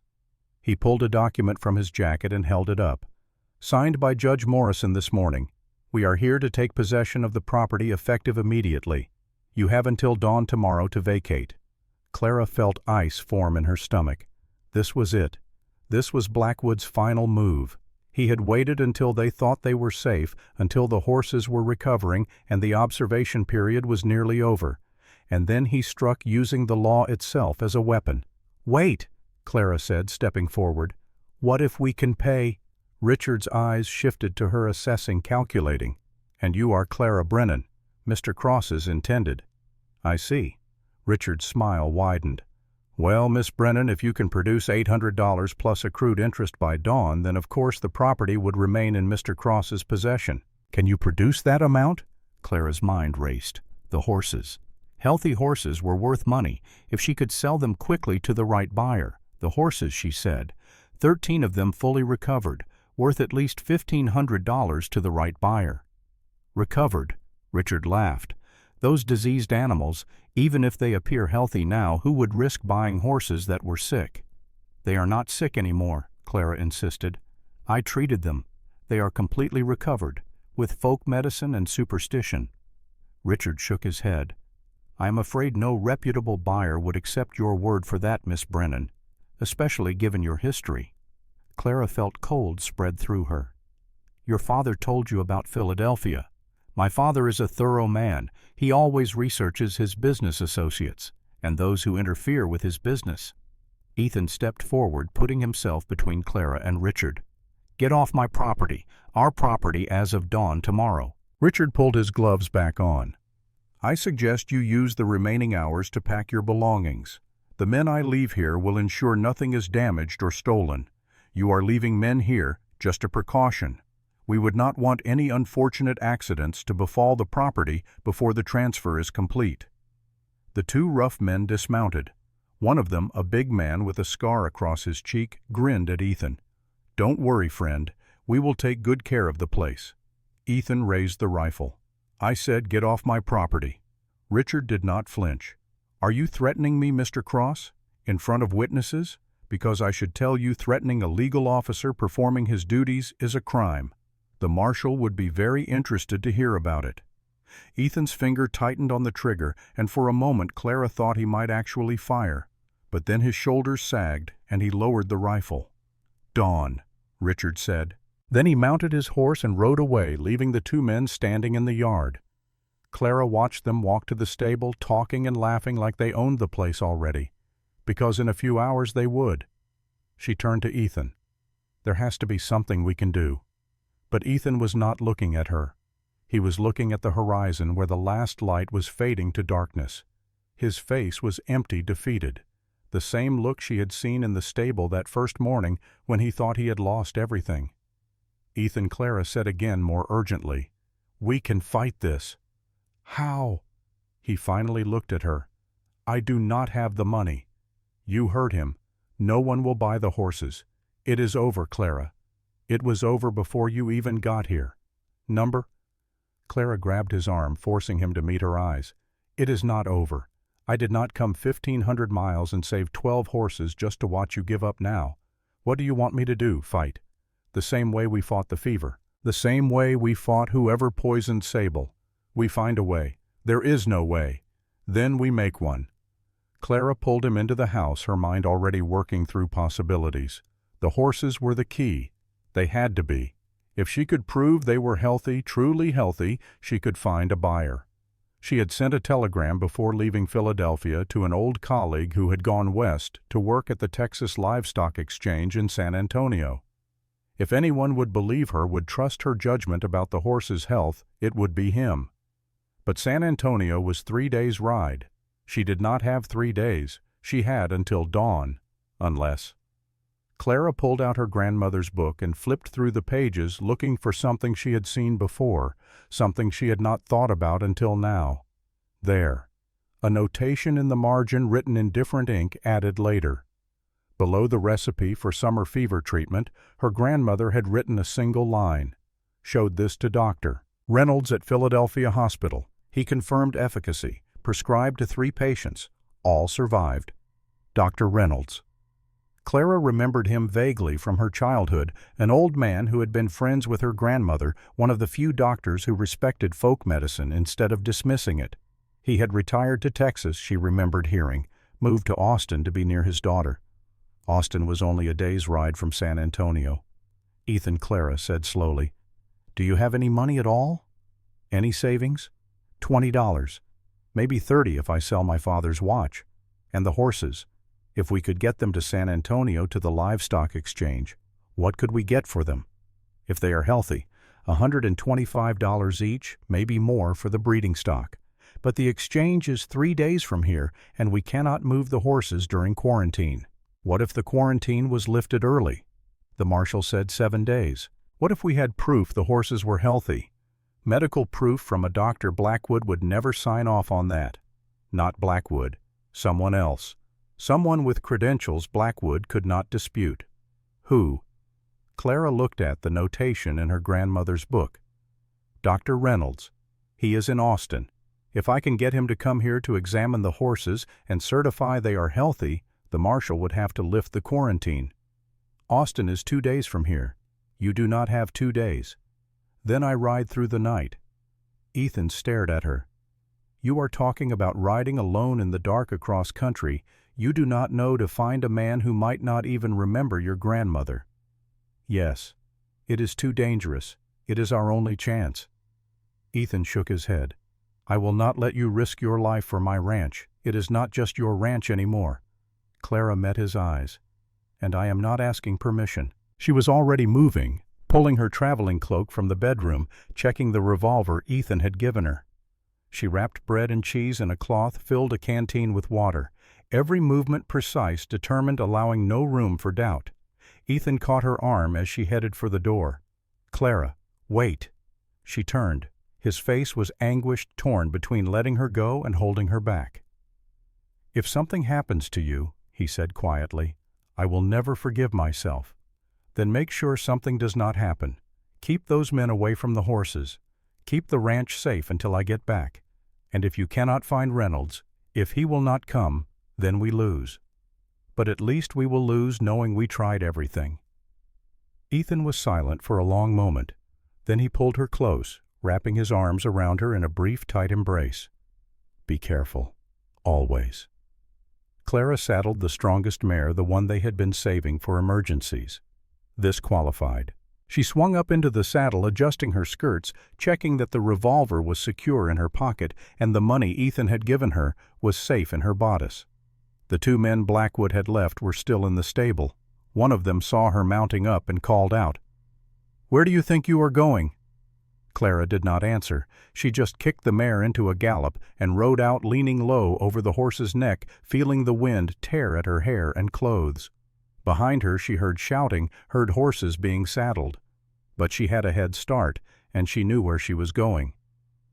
The road to Austin ran south and east, cutting through the hill country in a series of switchbacks that climbed and descended the limestone ridges. Clara rode through the gathering dark, trusting the mare to find her footing on the rocky ground. The moon rose nearly full, casting enough light to see by. She rode for hours, not stopping, not slowing, pushing the mare as hard as she dared. Somewhere around midnight she heard hoofbeats behind her, the men from the ranch following. Clara urged the mare faster, but the animal was tiring. They could not keep this pace much longer.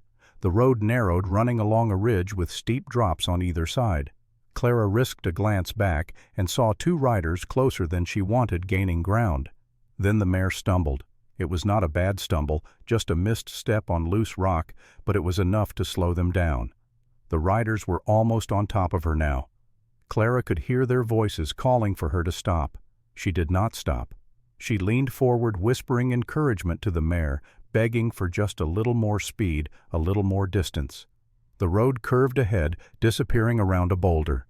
Clara took the turn wide, giving the mare room, and almost ran straight into the man on horseback blocking the path. She pulled up hard, the mare rearing. Clara fought to stay in the saddle, her heart hammering. The man was old 70 at least, with a full white beard and eyes that reflected the moonlight. He wore a doctor's black bag slung across his saddle. Dr. Reynolds. Clara gasped. The old man smiled. And you must be Nora Brennan's granddaughter. I received your telegram. I did not send a telegram. Your young man did, yesterday afternoon from Clearwater. Said Nora's granddaughter needed help saving some horses. I left at dawn and rode hard. Hoped I would meet you on this road. Clara felt tears sting her eyes. Ethan.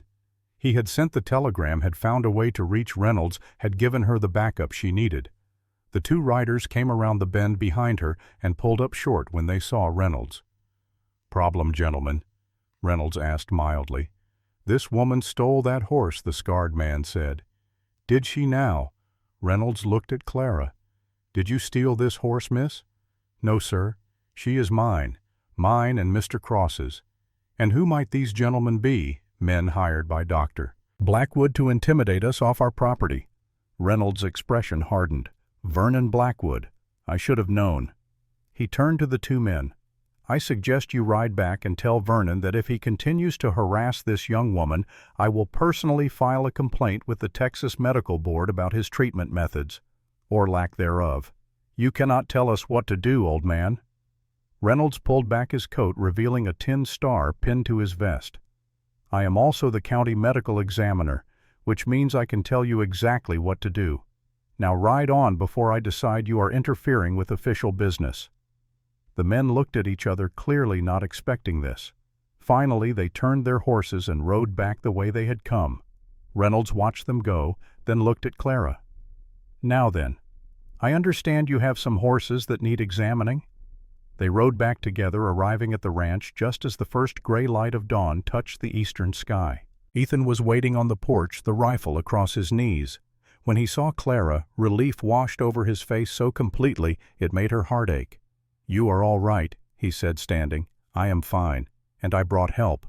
Reynolds dismounted with a grunt, his old bones protesting. "Show me these horses everyone is so concerned about." For the next hour, as the sun rose and painted the sky in shades of orange and gold, Dr. Reynolds examined every horse in the stable.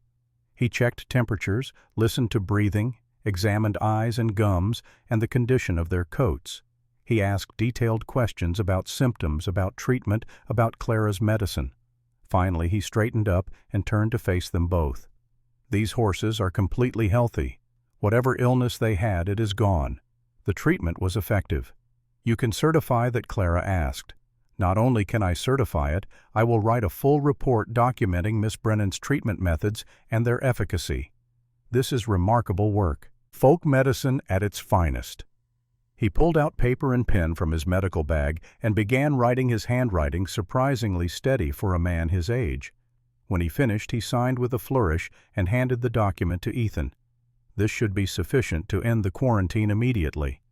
And as for the property seizure, he looked at Clara. "I believe you mentioned something about needing to sell these horses quickly." "The Texas Livestock Exchange," Clara said. "In San Antonio. I know the owner. Good man. Fair prices. If you can get the horses there by tomorrow evening, I will send word ahead that they are coming and that they are certified healthy by me personally. He will give you a fair price." "Tomorrow evening is not enough time," Ethan said. "It is a 3-day drive with a herd this size. Not if you take the southern route through the valley. 2 days if you push hard. You will make it." Richard Blackwood chose that moment to return riding up to the ranch with the same smug confidence he had shown the night before. He saw Reynolds and pulled up short. "Dr. Reynolds, what brings you here?" "Medical examination," Reynolds said pleasantly. "At the request of Marshal Davies." That was not true, but Richard had no way to know that. "And what did you find?" "Healthy horses, complete recovery. I am lifting the quarantine effective immediately and recommending that Marshal Davies investigate the circumstances that led to its implementation." Richard's face went dark. "That is not possible." "It is not only possible, it is documented." Reynolds held up his report. "Signed and certified. Now I believe Mr. Cross has some horses to transport to San Antonio for sale. Unless you would like to explain to Judge Morrison why you are interfering with legitimate commerce." Richard looked from Reynolds to Ethan to Clara. His jaw worked, but no sound came out. Finally, he yanked his horse around and rode off without another word. Ethan and Clara stood side by side watching him go. When he was out of sight, Ethan turned to Reynolds. "Thank you does not seem like enough. Then do not thank me. Thank your intended. She rode through the night to find me. Most people would not have taken that risk. She did it to save the horses, Ethan said. And the ranch. Reynolds looked at Clara, then back at Ethan. I think she did it to save you. There is a difference.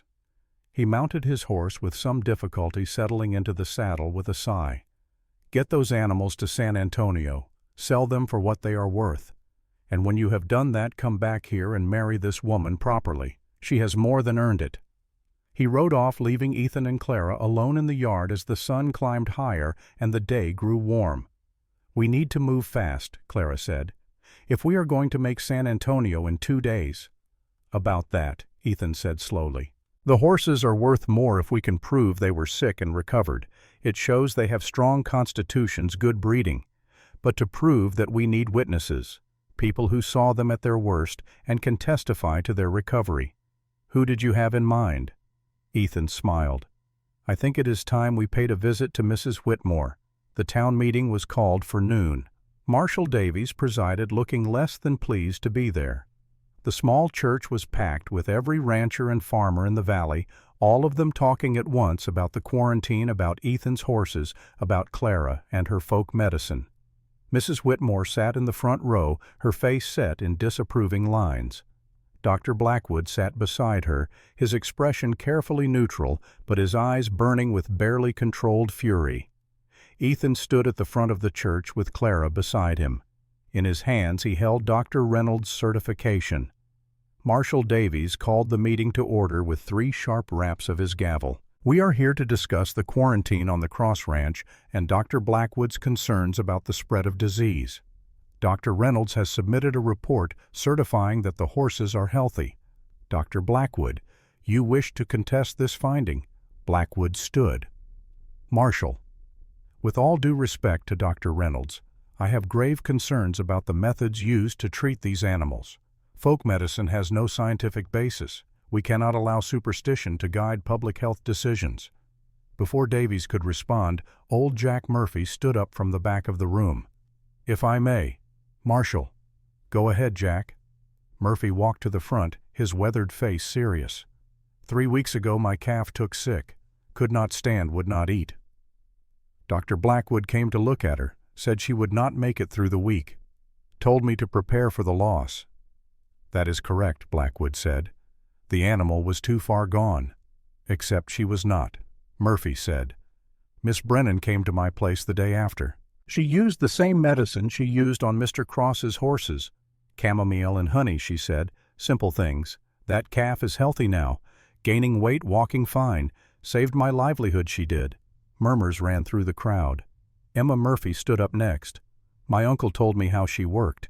There was no magic, no spells, just knowledge and care, more care than some doctors show. She looked directly at Blackwood when she said it. Mrs. Whitmore stood, her voice cutting across the murmurs. This is ridiculous. We are going to trust our livestock to some woman with a book of old recipes. What happens when the sickness comes back? What happens when her potions fail and we have a real outbreak? Then we will deal with it. Then, Davies said firmly. But right now the facts are clear. The horses are healthy. Dr. Reynolds has certified them. The quarantine is lifted. Marshal, you cannot. Blackwood started. The decision is made, Doctor. Davies brought the gavel down again. Meeting adjourned. As people filed out, Blackwood approached Clara and Ethan. His face was composed, but his eyes were cold. This is not over, he said quietly. Yes, Clara replied. It is.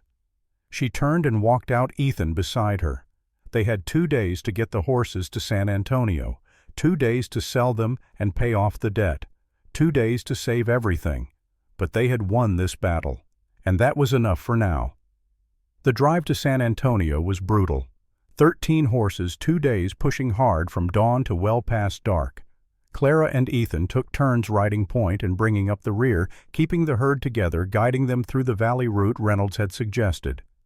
The first night they camped by a spring, the horses drinking deep and grazing on the sparse grass. Clara made coffee while Ethan checked each animal, making sure none had gone lame, that they were all still healthy enough to make the second day. You did not have to come, he said as they sat by the fire. You could have stayed at the ranch. And missed this. Clara looked out at the horses, dark shapes moving in the moonlight. Not a chance. You are not what I expected, Ethan said, when I wrote that advertisement. What did you expect? Someone quiet. Someone who would keep house and ask no questions and never cause trouble.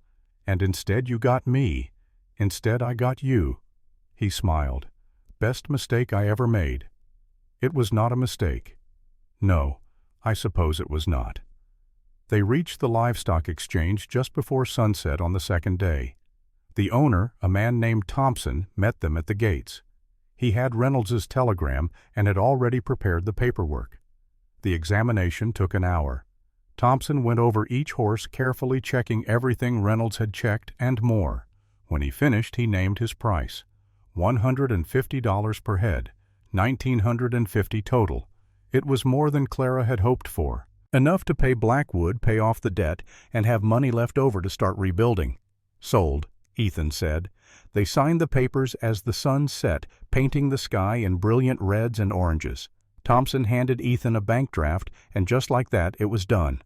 What now? Clara asked as they walked away from the exchange. Now we go home.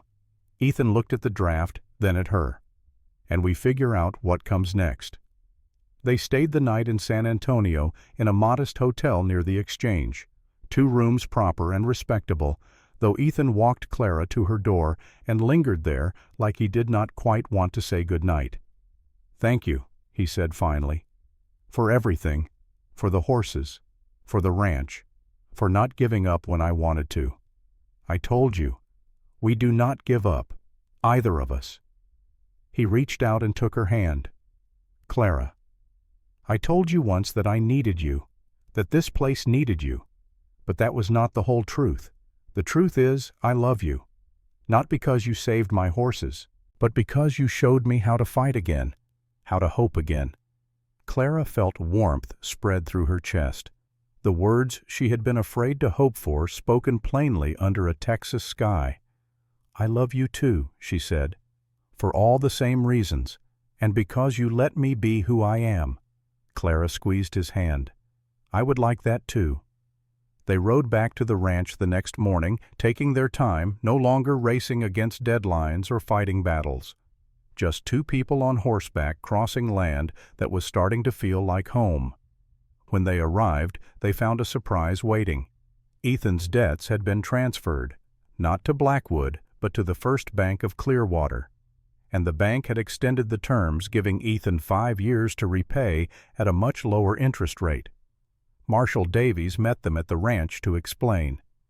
Turns out Judge Morrison took a close look at Blackwood's lending practices after Dr. Reynolds filed his report. Found some irregularities. Blackwood's license to practice veterinary medicine has been suspended pending investigation, and his loans transferred to the bank along with a significant penalty for predatory lending. You will not have trouble with him again, Mr. Cross. After Davies left, Ethan and Clara stood in the yard, looking at the empty stable, the land stretching out around them. We need new horses, Clara said. We need a lot of things. Ethan turned to face her. But first there is something I want to ask you.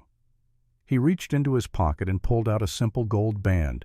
It had belonged to his mother, he said, worn smooth by years of wear. I know this is not how these things are usually done. I know I should court you properly, give you time to decide. But we have been through more in 2 weeks than most couples go through in years, and I already know what I want. He held out the ring. Clara Brennan, will you marry me? Not because of an advertisement or an agreement, but because I want to spend my life with the woman who saved my horses and fought for my ranch and rode through the night to find help when I had given up.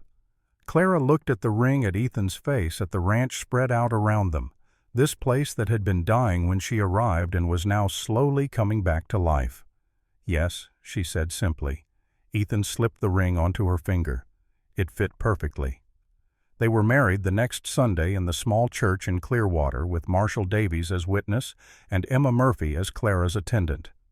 Mrs. Whitmore did attend, sitting in the back row with a tight expression. After the ceremony, she approached Clara with a small package wrapped in brown paper. Inside was 10 yards of fine cheesecloth and a handwritten note, "For your clinic."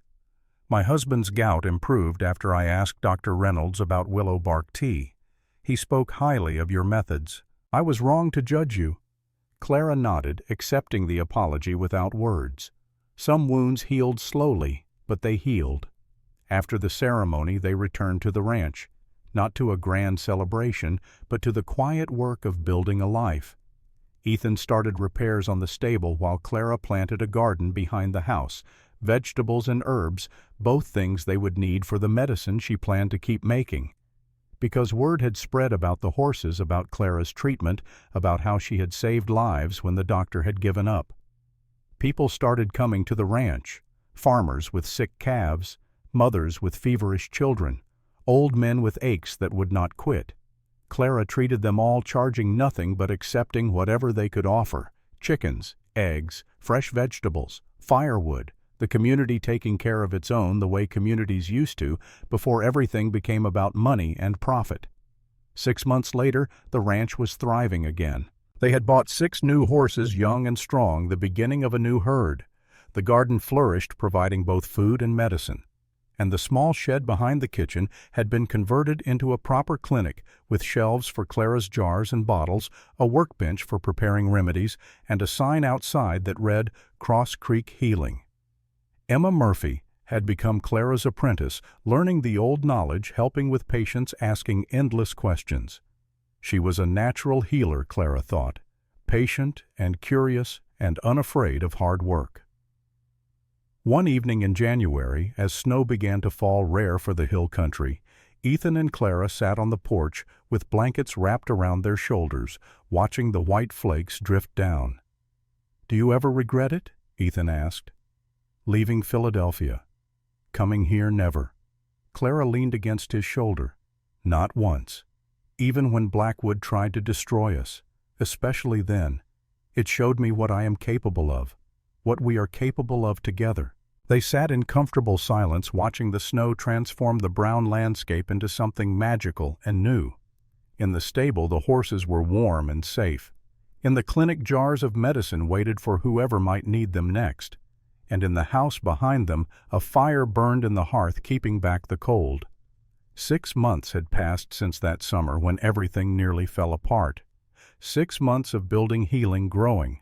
The horses were healthy, the garden flourished, and Clara's clinic had become a place where people came not just for medicine, but for hope.